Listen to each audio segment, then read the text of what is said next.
I want divorce.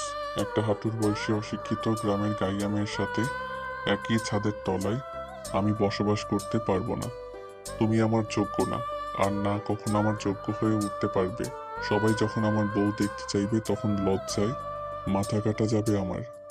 তোমাকে কখনো আমার বউয়ের পরিচয় সবার সামনে দাঁড় করাতে পারবো না। তাই আমি ডিভোর্সের সিদ্ধান্ত নিয়েছি। বাসর রাতে ঘোমটার আড়ালে থেকে কোনো পুরুষের কণ্ঠে ডিভোর্সের কথা শুনে বাকরুদ্ধ হয়ে গেল সুরা। সে অশিক্ষিত হলেও ডিভোর্সের মানে জানা আছে তার, যাকে গ্রামের মানুষেরা তালাক বলে। এই তালাক শব্দটা তার জীবন থেকে সমস্ত সুখ শান্তি কেড়ে নিয়েছে, বঞ্চিত করেছে বাবা মায়ের আদর ভালোবাসা থেকে। তার যখন 6 বছর বয়স কোনো কারণে তার বাবা মায়ের ডিভোর্স হয়ে যায়, অথচ তার বাবা মায়ের লাভ ম্যারেজ ছিল।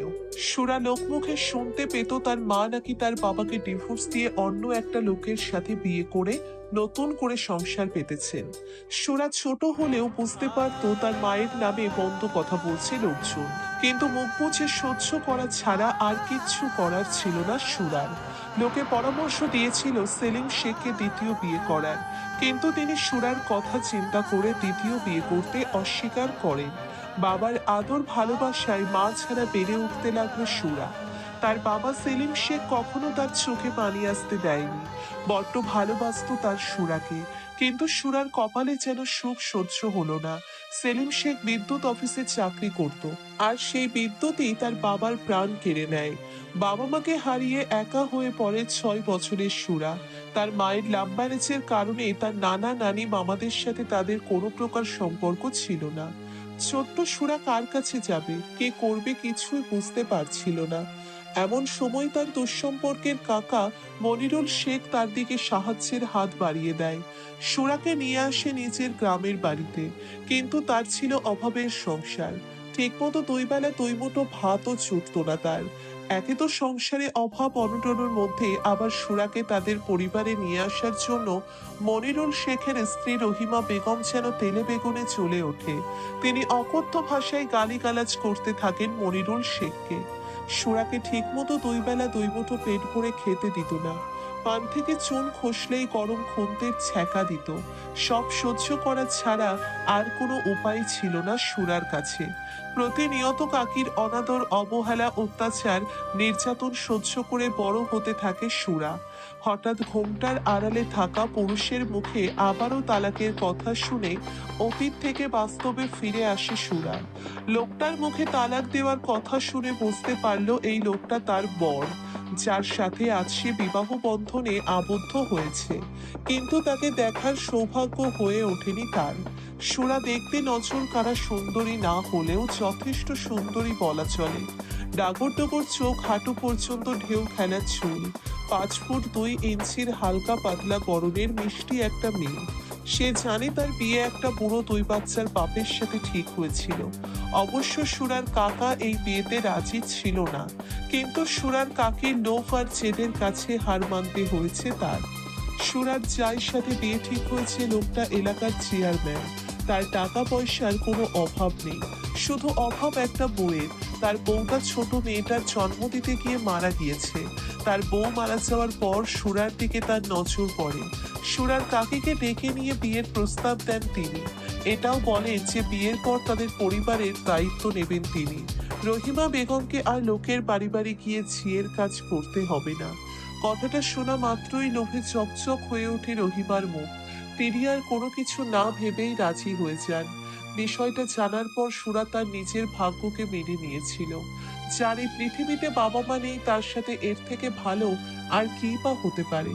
সুরা এটা খুব ভালো করে জানে। আর যাই হোক, চেয়ারম্যান তাকে কখনো ডিভোর্স দিতে চাইবে না।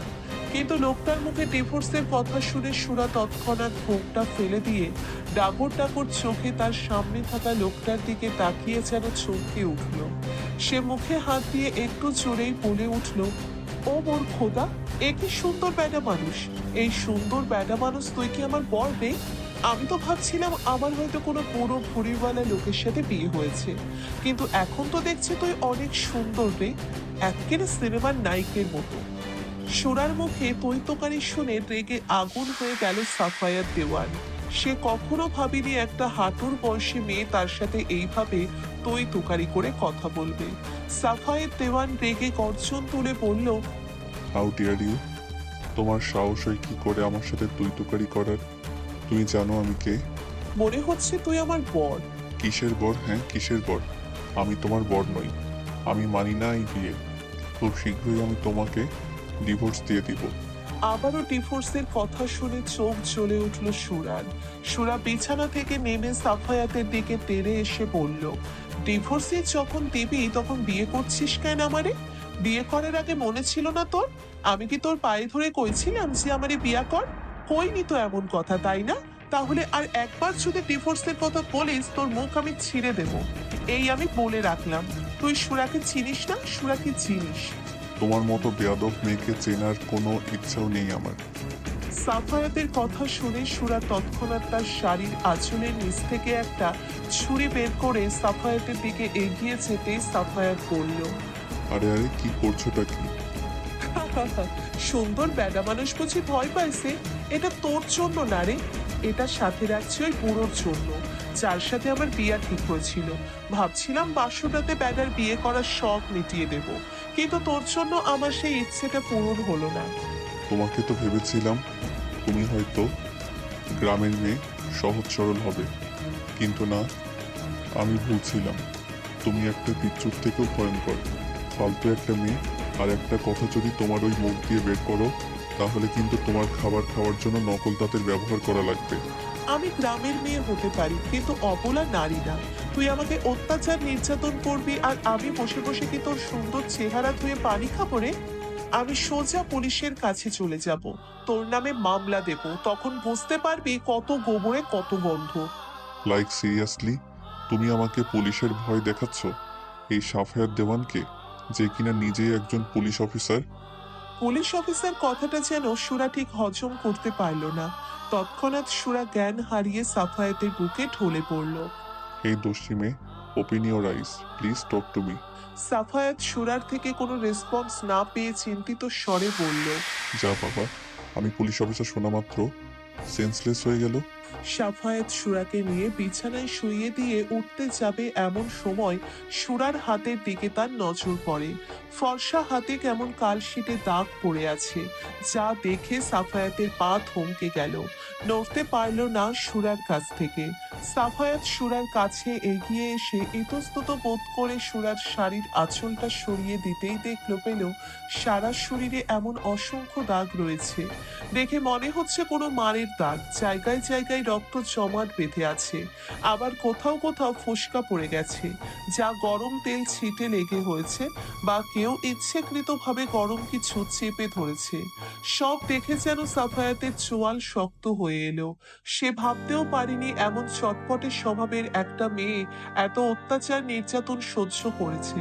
সে সুরাকে পার্সোনাল ভাবে চেনে না বলা চলে, ইনফ্যাক্ট বিয়ের আগে দেখেওনি। সাফায়েতের নানু খুব অসুস্থ হওয়ায় সাফায়েত অফিস থেকে 3 দিনের ছুটি নিয়ে সপরিবারে গ্রামে তার নানু বাড়ি গিয়েছিল।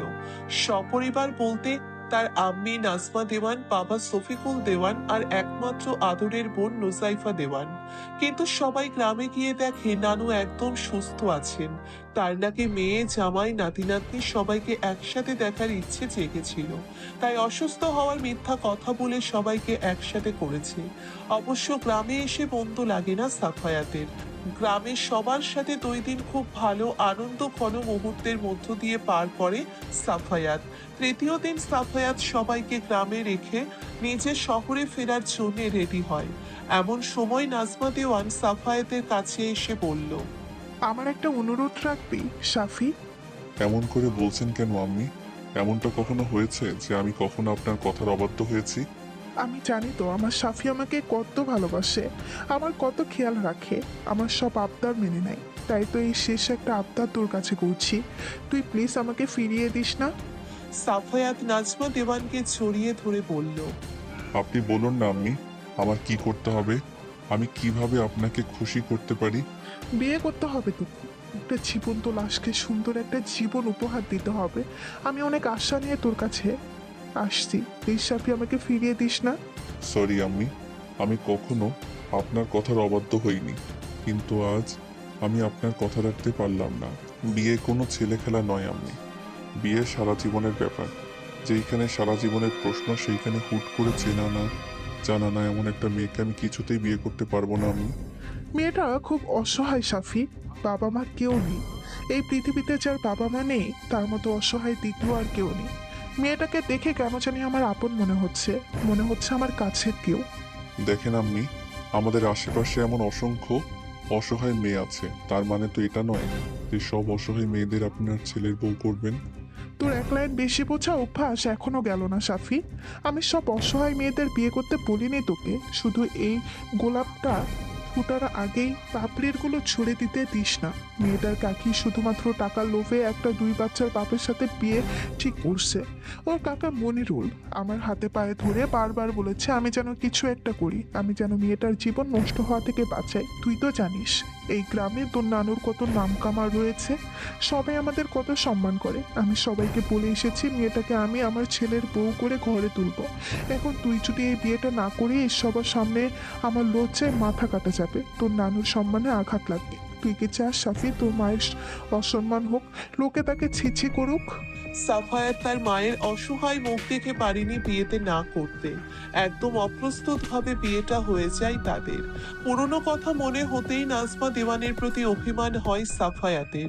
তিনি তাকে ইমোশনাল ব্ল্যাকমেল করে একটা গাইয়া বিচ্ছু মেয়ের সাথে বিয়ে দিয়েছেন, যে মাত্র কয়েক মিনিটের মধ্যে তার মতো একজন পুলিশ অফিসারের অবস্থা নাজেহাল করে দিয়েছে, তার মুখ ছিঁড়ে দেওয়ার হুমকি দিয়েছে। সাফায়াত গ্লাসে পানি এনে সুরার চোখে মুখে পানির ছিটা দিতেই সুরা সাফায়াতের হাত ধরে বলল, আমাকে দয়া করে আর মারিস না, এইভাবে মার খেতে খেতে আমি তো মরে যাব। এই ইউ, আমি তোমাকে কখন মারলাম? উল্টো তুমি আমার মুখ ছিঁড়ে দিতে চেয়েছো, বিচ্ছু একটা। সুন্দর বেটা মানুষ তুই। আমি ভাবছি আমার কাকি, স্বপ্নে দেখছিলাম আমার ঘুম থেকে একটু উঠতে দেরি হয়ে গেছে, তাই কাকি আমার মুখে গরম পানি ছুঁড়ে মারছে। ডোন্ট প্যানিক, আমি তোমার কাকি না। পিকনিক? পিকনিক মানে সুরার খুব ভালো করে জানা আছে। গ্রামে থাকতে কাকির হাড়ি থেকে চাল ডাল চুরি করে আমার বন্ধুদের সাথে কত পিকনিক করছি, অবশ্য পরে কাকির হাতে মারও খেতে হয়েছে। তুই কি এখন আমার সাথে পিকনিক করবি? চল না সুন্দর বেটা মানুষ, আমরা পিকনিক করি। অনেক দিন চাল ডাল চুরি করে পিকনিক খাওয়া হয় না। ও গড, এ কার পাল্লায় পড়লাম আমি? আমি বললাম প্যানিক আর সে শুনেছে পিকনিক। যাই হোক, তুমি পুলিশের কথা শুনে অজ্ঞান হয়ে গেলে কেন? তুই কোনো পুলিশ না তাই না রে? আমাকে মিথ্যে পুলিশের ভয় দেখাইছিস তুই। তোমাকে মিথ্যা কেন বলতে যাব আমি? আমি সত্যি একজন পুলিশ অফিসার, তাই আমার সাথে কোনো প্রকার ঝামেলা করলে আমি সোজা তোমাকে জেলে ঢুকিয়ে দিব। আল্লাহ গো, এইটা আমার কি সর্বনাশ হইল গো।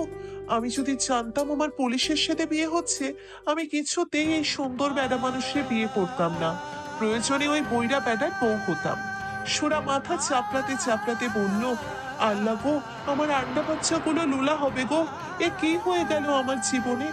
আন্ডা বাচ্চার কথা শুনে কাশি উঠে গেল সাফায়াতের। সে বিরক্ত হয়ে বলল, কি সব আবল তাবল বকছো তুমি? আবল তাবল বকছি না রে সুন্দর বেটা মানুষ। আমার বন্ধুদের থেকে শুনছি পুলিশ নাকি খুব খারাপ হয়, সবাইকে ধরে ধরে খুব মার মারে, আর মানুষের অভিশাপে তাদের ছেলে মেয়ে লুলা হয়। হায় আল্লাহ, আমি তো লুলা পোলাপাইনের মা হয়ে যাব গো। এই সমাজ পুলিশ সম্পর্কে অত্যন্ত বাজে ধারণা নিজেদের মধ্যে পুষে রাখে। তারা সব সময় পুলিশের নেগেটিভ দিকগুলো তুলে ধরে। তারা দেখতে পায় পুলিশ একটা লোককে মারছে, কিন্তু কেন মারছে, সে কি অপরাধ করেছে এটা কখনো জানতে চায় না। আমরা এটা জানি, হিংস্র জীবজন্তু যাদের মানুষের মতো বোধবুদ্ধি নেই, তবুও তারা ততক্ষণ না একজন মানুষের উপর আক্রমণ করে যতক্ষণ না মানুষ তাকে আঘাত করে। যেইখানে জীবজন্তু কোনো কারণ ছাড়া কাউকে আঘাত করে না, সেইখানে একজন বোধবুদ্ধি সম্পূর্ণ পুলিশ অফিসার কেন নিরীহ মানুষের উপর অত্যাচার করবে? পুলিশের কাজ নাগরিকদের সুরক্ষা নিরাপত্তা প্রদান করা। এই পুলিশের জন্যই সাধারণ জনগণ নিরাপদে চলাচল করতে পারে।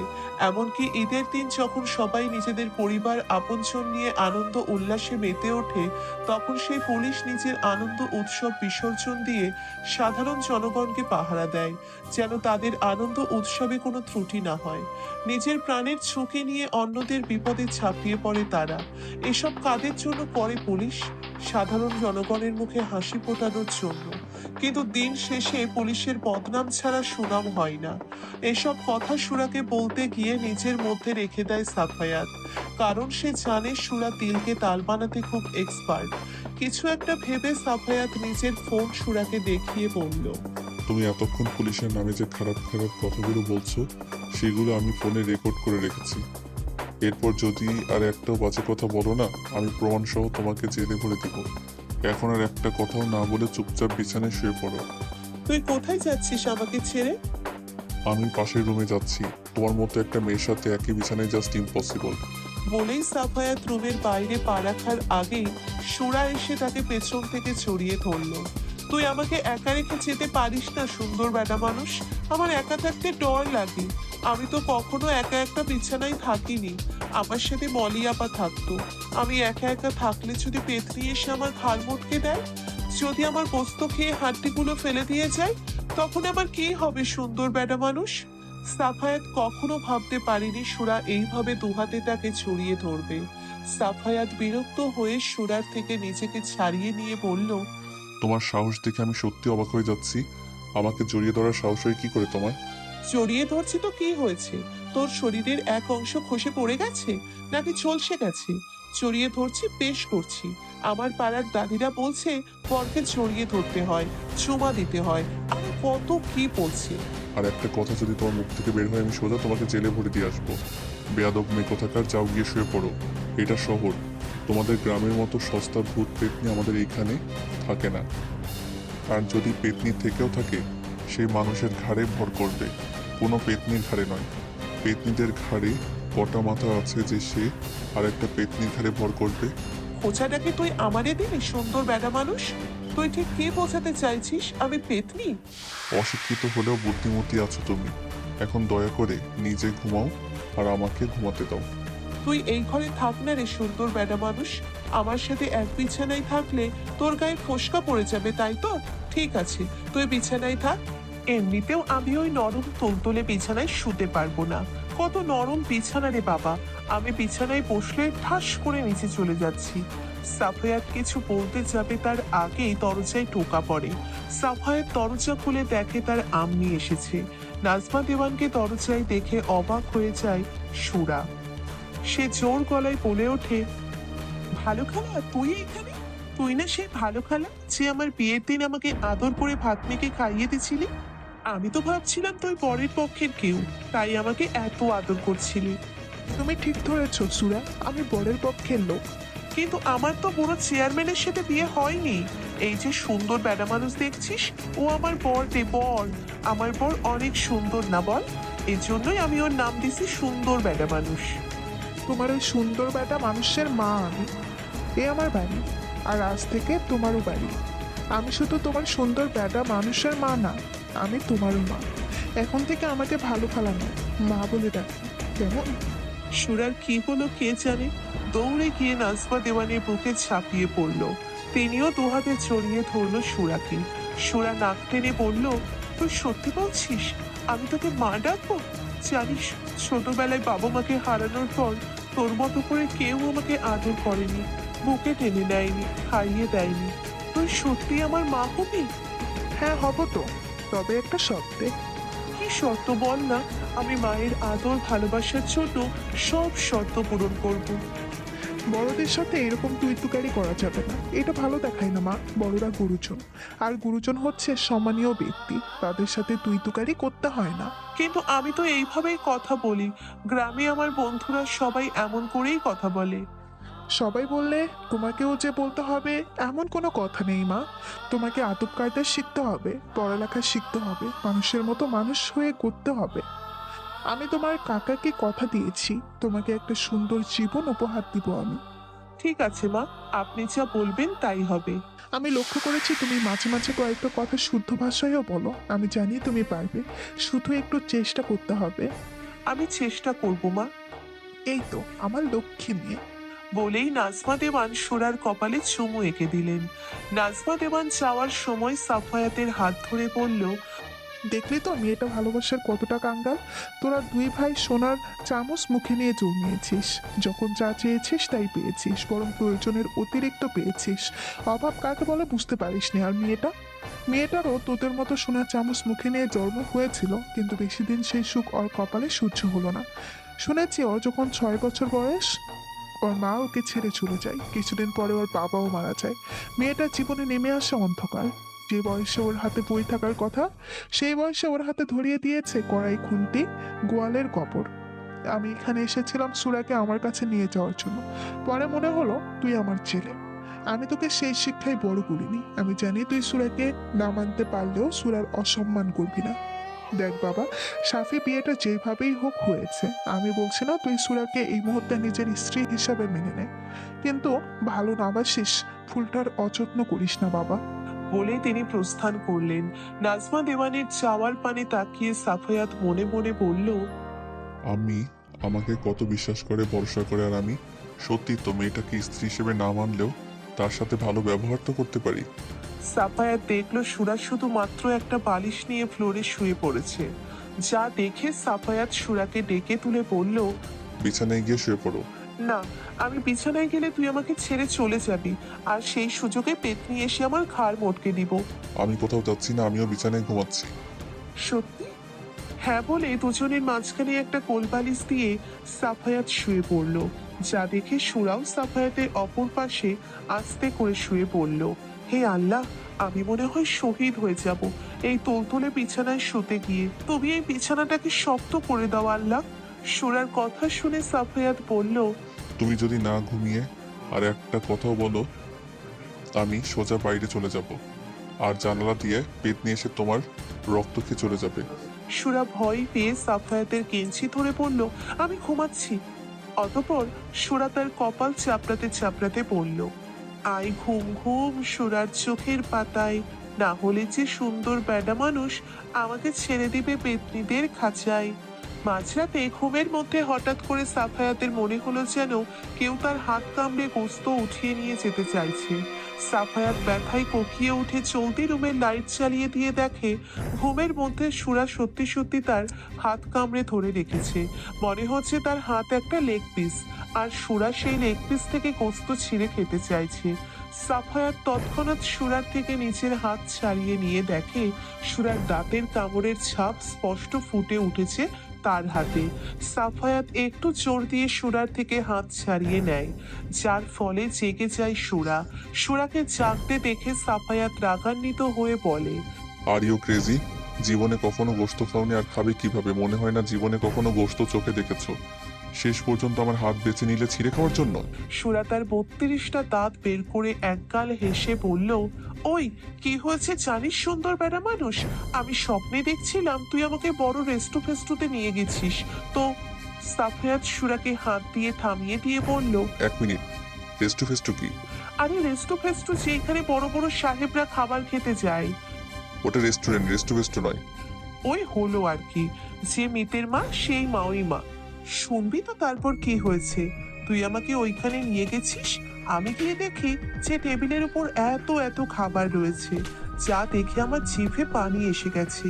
আমি খপ করে একটা মুরগির রান নিয়ে সবে কামড় দিচ্ছি, খেতেও পারলাম না। এর মধ্যে তুই আমার থেকে রানটা ছিনিয়ে নিয়ে গেলি। ওটা রান ছিল না গাদা, আমার হাত ছিল। সুরা মন খারাপ করে বলল, ও, আমি তো সত্যি মনে করছিলাম। আমার সাথেই শুধু এরকম হয় কেন বলতো সুন্দর বেটা মানুষ? জানিস, আমাদের ঘরের পাশে একটা নারকেল গাছ আছে। তো আমি ছোটবেলায় স্বপ্ন দেখতাম যে আমি ওই নারকেল গাছের গোড়ায় বসে হিসি করছি, কিন্তু ঘুম থেকে উঠে দেখতাম আমার বিছানা ভিজে গেছে, আমি বিছানায় হিসি করে দিচ্ছি। বলে আবারও 32টা দাঁত বের করে হো হো করে হেসে উঠল সুরা। বুকের উপর ভারী কিছু অনুভব করার সাথে সাথে ঘুম ভেঙে যায় সাফায়াতের।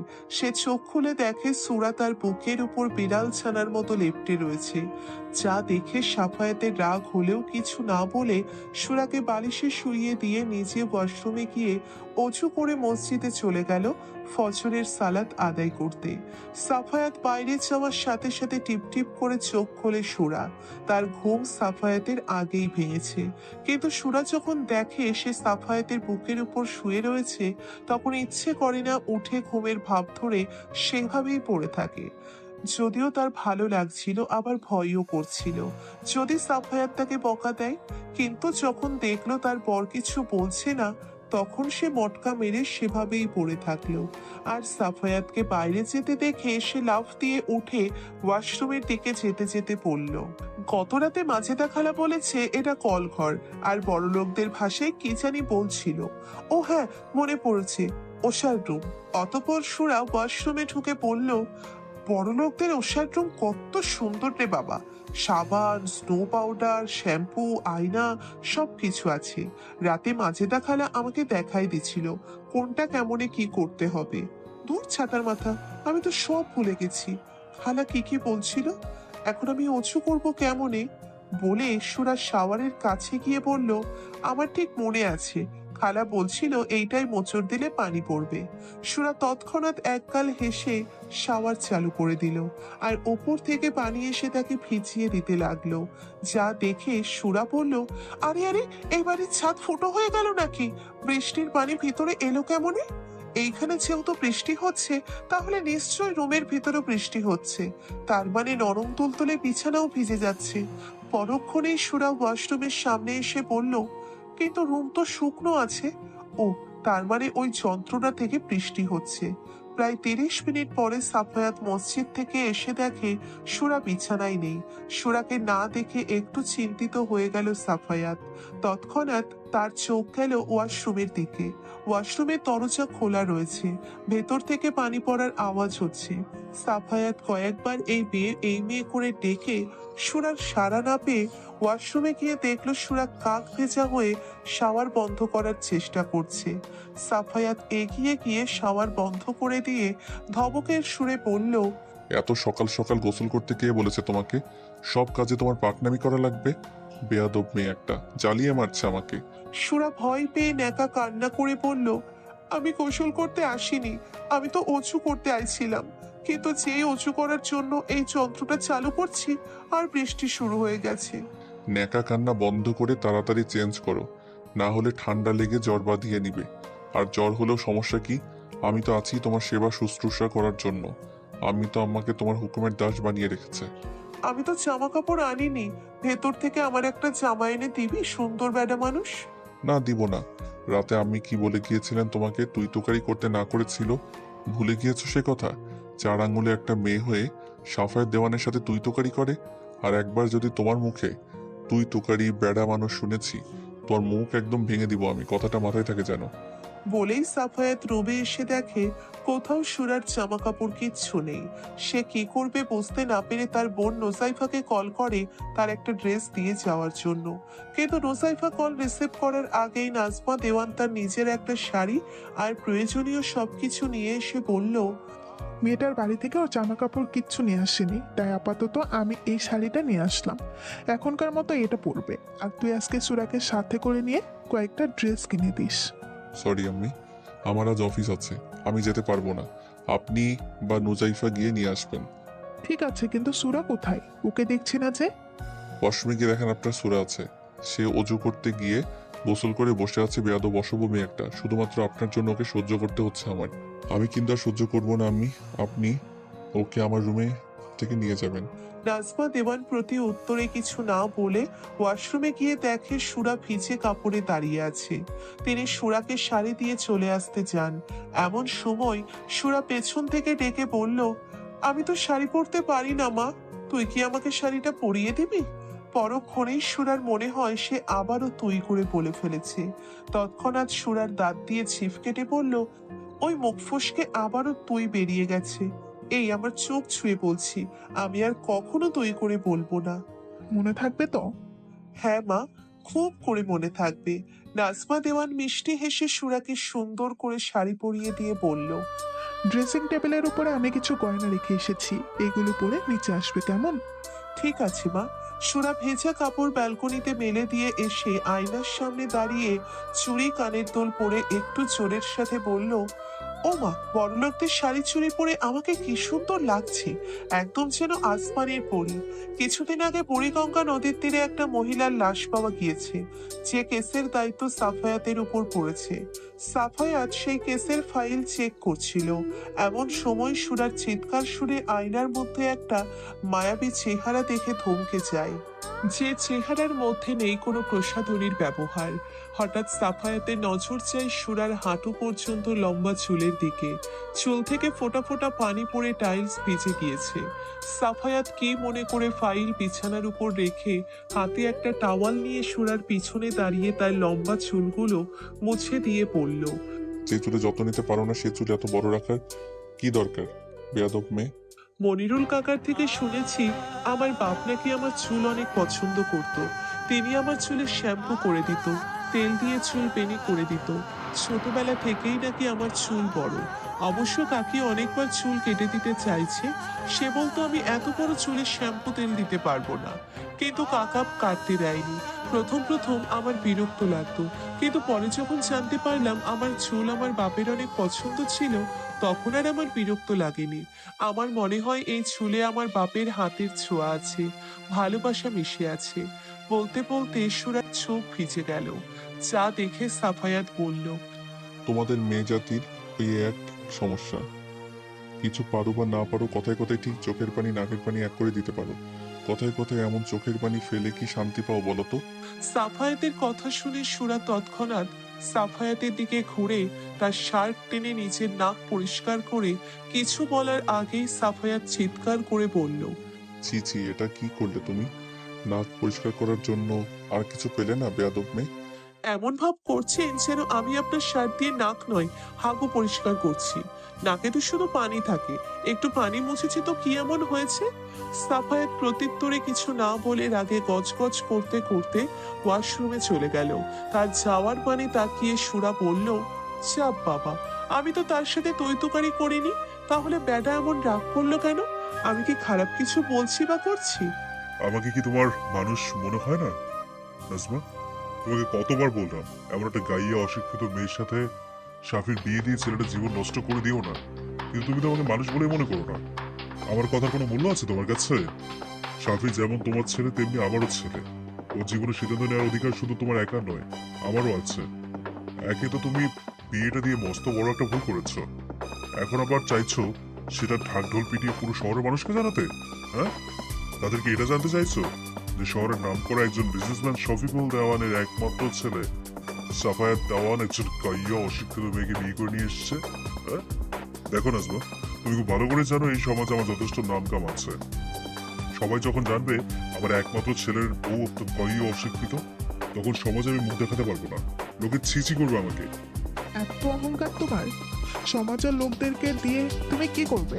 সমাজ আমাদের খেতে পড়তে দিবে না। আজ সমাজের দোহাই দিয়ে তুমি মেয়েটাকে হেয় করে দিচ্ছ, তাকে তুচ্ছ তাচ্ছিল্য করছো। তবে আমিও বলে রাখি, আজ তুমি যে মেয়েটার জন্য সমাজে মুখ দেখাতে পারছো না, সমাজের সামনে তার পরিচয় করিয়ে দিতে চাইছো না, তাকে দূরে ঠেলে দিচ্ছ, একদিন সেই মেয়েটাকে তুমি বুকে টেনে নেবে, তাকে নিয়ে তুমি গর্ববোধ করবে, পুরো শহরের মানুষকে জানাবে এই গাইয়া অশিক্ষিত মেয়েটা তোমার একমাত্র ছেলের বউ। চ্যালেঞ্জ করছো আমাকে? ধরে নাও চ্যালেঞ্জই করলাম। আমি মেয়েটাকে এমনভাবে তৈরি করব যে তুমি তাকে গায়া অশিক্ষিত বলতে গেলেও তোমার 10 বার ভাবতে হবে। আমি সত্যিই ভাবতে পারিনি তুমি এতটা নিজ মনের। মনুষ্যত্ববোধ একজন মানুষের বড় পরিচয়, তোমার মধ্যে সেই মনুষ্যত্ববোধটুকুও নেই। তুমি একটা বাইরের মেয়ের জন্য আমাদের মধ্যে দূরত্ব সৃষ্টি করছো নাজমা। সুরা 22-এর মেয়ে নয়, ও এই বাড়ির একমাত্র ছেলের বউ। আর সুরাকে নিয়ে যদি তোমার এতই সমস্যা থাকে, আমি বাধ্য হব মেয়েটাকে নিয়ে অন্যত্র চলে যেতে। সুরা সুন্দর করে সেজে গুজে নিচে আসতে যাচ্ছিল, এমন সময় উপর থেকে নাজমা দেওয়ান আর শফিকুল দেওয়ানের কথা কাটাকাটি দেখে তার পা থমকে যায়। সুরা নাজমা দেওয়ানকে চিনলেও শফিকুল দেওয়ানকে চিনে না, তবে তার কথার ধরন থেকে বুঝতে পারে এটা তার শ্বশুর, যে তাকে তার পুত্রবধূ হিসেবে মানতে নারাজ। সুরার তার শ্বশুর শাশুড়ির মধ্যে কথা কাটাকাটি দেখে আর সাহস হয় না নিচে যাওয়ার। সুরা চোখের পানি মুছে নিচের রুমের দিকে পা বাড়ানোর আগেই নোজাইফা সুরাকে পেছন থেকে জড়িয়ে ধরে বলল, শুভ সকাল ভাবিমণি, আমাকে চিনতে পারছো তো? আম্মির সাথে আমিও তোমাদের বাড়িতে গিয়েছিলাম, তখন অবশ্য তোমার সাথে আমাদের কোনো সম্পর্ক ছিল না। কিন্তু এখন তুমি আমার 10টা না 5টা না উপমাত্র মিষ্টি ভাবি লাগো। অবশ্য আমরা দুজন সমবয়সী, তাই তোমাকে আমি তুমি করে বলবো, কেমন? সুরা মুখে কিছু বলল না, শুধু মাথা নাড়িয়ে সম্মতি দিল। রোজাইফা বুঝতে পারল সুরার মন খারাপ। সে সুরার মন ভালো করার জন্য বলল, আচ্ছা তুমি এত কিউট কেন বলো তো? আমি যদি ছেলে হতাম না, আমি তোমাকেই বিয়ে করতাম। ভাইয়া তোমাকে দেখে না নিশ্চয়ই মুগ্ধ হয়ে তাকিয়েছিল। আচ্ছা বলো না, তোমাদের বাসর রাতে কি হয়েছে? ভাইয়া তোমাকে নিশ্চয়ই অনেক আদর সোহাগ করেছে। তৎক্ষণাৎ সুরা নিচের খোলস থেকে বেরিয়ে বলল, জানো রাতে কি হয়েছে? আমি কিভাবে জানবো তোমাদের বাসর রাতে কি হয়েছে? আমি গোমরামুখ পুলিশের হাত কামড়ে দিয়েছি, বলে হো হো করে হেসে উঠল সুরা। গোমরামুখ পুলিশ? হ, তাকে আমি একটা ভালো নাম দিয়েছিলাম, সুন্দর বেডা মানুষ, কিন্তু তার এই নাম পছন্দ হয়নি, তাই তো আবার নতুন করে গোমরামুখ পুলিশ রাখছি। ভালো হয়েছে না? রোজাইফা বুঝতে পারলো মেয়েটা অনেক সহজ সরল। সে বলল, হ্যাঁ, ভাইয়ার সাথে গোমরামুখ পুলিশ নামটা একদম পারফেক্ট হয়েছে। আর তোমাকেও ভাইয়ার সাথে দারুণ মানিয়েছে, যাকে বলে মেড ফর ইচ আদার। এটা আমার মন রাখতে বলছে, তাই না? আমি অশিক্ষিত হলেও এতটুকু বুঝতে পারছি যে আমি তোমার ভাইয়ার যোগ্য না। কোথায় তোমার ভাইয়া আর কোথায় আমি? আমি তো তোমাদের বাড়ির কাছের লোক হওয়ারও যোগ্যতা রাখি না। এইভাবে বলছো কেন ভাবিমণি? কেউ কি তোমাকে কিছু বলেছে? ভাইয়ার হয়তো একটু রাগ হয়েছে, কিন্তু আমার ভাইয়া এমন নয় যে কোনো মেয়েকে অসম্মান করবে আর তার গায়ে হাত তুলবে। আমার জন্য তোমাদের পরিবারে অশান্তি শুরু হয়েছে, শুধুমাত্র আমার জন্য শ্বশুর শাশুড়ির মধ্যে ঝগড়া হয়েছে। তবে এটা দেখে আমার ভালো লাগছে যে মনিরুল কাকার পরে কেউ একজন আমার জন্য ভাবে, আমার জন্য নিজের বরের মুখে মুখে তর্ক করছে। ও, শুধুমাত্র আমি তোমার আপন হয়ে গেল? আমি তোমার কেউ নই না? সুরা কিছু বলতে যাবে তার আগেই মাজেদা এসে বলল, ননদ ভাবি মিলে কি গল্প হচ্ছে শুনি তো? শুধু গল্প করে পেট ভরবে নাকি নাস্তা করা লাগবে? এই তো যাচ্ছি। বলে নোসাইফা সুরাকে নিয়ে নিচে নেমে আসলো। সুরাকে দেখে নাজমা দেওয়ান বুকে টেনে নিয়ে কপালে চুমু দিয়ে পড়ল, যাও না, টেবিলে গিয়ে বসো, আমি খাবার বেড়ে দিচ্ছি। তুমি কি কি খেতে পছন্দ করো আমাকে বলবে, কেমন? আমি নিজের হাতে তোমার পছন্দের রান্না করে দিব। ঠিক আছে মা। বলেই সুরা চেয়ারে বসে সবে এক টুকরো পরোটা মুখে দিয়েছে এমন সময় শফিকুল দেওয়ান ডাইনিং টেবিলে উপস্থিত হয়। যা দেখে সুরা একটু ভীত হয়ে চেয়ার ছেড়ে উঠে তার খাবারের প্লেট নিয়ে ফ্লোরে বসে খাওয়া শুরু করে। সুরাকে নিচে বসে খেতে দেখে মাজেদা এগিয়ে এসে বলল, এ মা, নতুন বউ, তুমি চেয়ার টেবিল ছেড়ে নিচে বসে খাচ্ছ কেন? টেবিল চেয়ারে বসে বসে খেতে পারো না? হ্যাঁ, আসলে আমি তো কখনো টেবিল চেয়ারে বসে খাইনি। আমি খেতাম মাটিতে বসে। মনিরুল কাকা যখন বাড়িতে থাকতো তখন সবাই একসাথে বসে খেতাম, কিন্তু কাকা যখন কাজের জন্য শহরে আসতো তখন চাচি আমাকে ঠিক মতো খেতে দিত না। সবার খাওয়া শেষ হলে যদি অবশিষ্ট কোনো খাবার থাকতো সেটুকু দিত আমাকে, অথচ তার ছেলে মেয়ে খাবার খেতে না পেরে নষ্ট করতো। একদিন তো পেটের জ্বালা সহ্য করতে না পেরে বাসন মাজতে গিয়ে মলি আপা আর সুজন ভাইয়ের ফেলে দেওয়া খাবার খাইছিলাম। বলেই চোখের পানি মুছতে লাগলো সুরা। তোমার কি আরেকটু পরোটা লাগবে বউ? আমি কি এনে দিব? না খালা, এটুকু খেলেই আমার পেট ফুলে কাঁঠাল হয়ে যাবে। মনে হবে আমি যেন 7 মাসের পোয়াতি। সুরার কথা শুনে হেসে উঠল মাজেদা। পরক্ষণেই তিনি বললেন, দেখো মা, তুমি এখন এ বাড়ির বউ। এ বাড়ির নিয়ম কানুন, আচার আচরণ শিখতে হবে তোমাকে। তোমাকে সাফি বাজানের যোগ্য হয়ে উঠতে হবে। টেবিল চেয়ারে বসে খাওয়ার অভ্যাস করতে হবে। আমি তো টেবিলে খেতে চাইছিলাম খালা, কিন্তু আমি সকালে শুনেছি আমার শ্বশুর আমাকে পছন্দ করেন না। আমার জন্য তিনি ভালো মার সাথে ঝগড়া করেছেন। এখন তিনি যদি আমাকে টেবিলে খেতে দেখে নিজে না খেয়ে চলে যান, তাই তো আমি টেবিল থেকে চলে আসলাম। বাহ, তুমি তো খুব বুদ্ধিমতী নতুন বউ। কিন্তু এভাবে শ্বশুরের থেকে আড়ালে আড়ালে থাকলে তার মন জয় করতে পারবে না। তোমাকে তোমার শ্বশুরের মন জয় করতে হবে। আমি পারবো না খালা, ওনাকে দেখে আমার ভয় করে। মনে হয় যেন উনি কোনো মানুষ না, আজ তো একটা দৈত্য। এটা অবশ্য তুমি ঠিক বলেছ নতুন বউ। বলেই হো হো করে হেসে উঠল মাজেদা আর সুরা।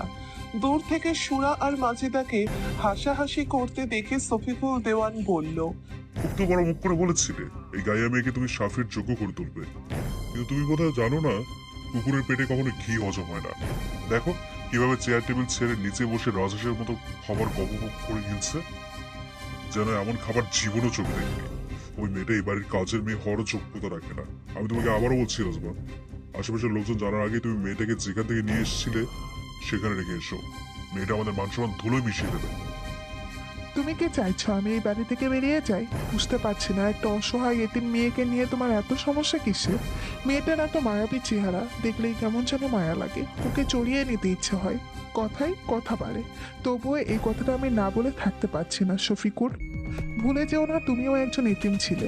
কাকা কাকি রোড অ্যাক্সিডেন্টে মারা যাওয়ার পর আমার বাবা তোমাকে আদর স্নেহ দিয়ে বড় করেছে, পড়ালেখা শিখিয়ে মানুষের মতো মানুষ করে তুলেছে। তবেই না তুমি আজ শহরের একজন নামকরা বিজনেসম্যান হতে পেরেছো। কই আমি বা আমার পরিবার কখনো তোমার সাথে এমন আচরণ করিনি, তোমাকে এতিম বলে ছুঁড়ে ফেলে দেয়নি। একবার সুরা জায়গায় নিজেকে বসিয়ে দেখো শরীফুল, আমরা যদি তখন তোমাকে ছুঁড়ে ফেলে দিতাম, আজ তুমিও সোরার মতো অশিক্ষিত গিয়েও আনস্মার্ট হয়ে রাস্তায় রাস্তায় ঘুরে বেড়াতো। তুমি আমাকে খোটা দিচ্ছ রাজমা?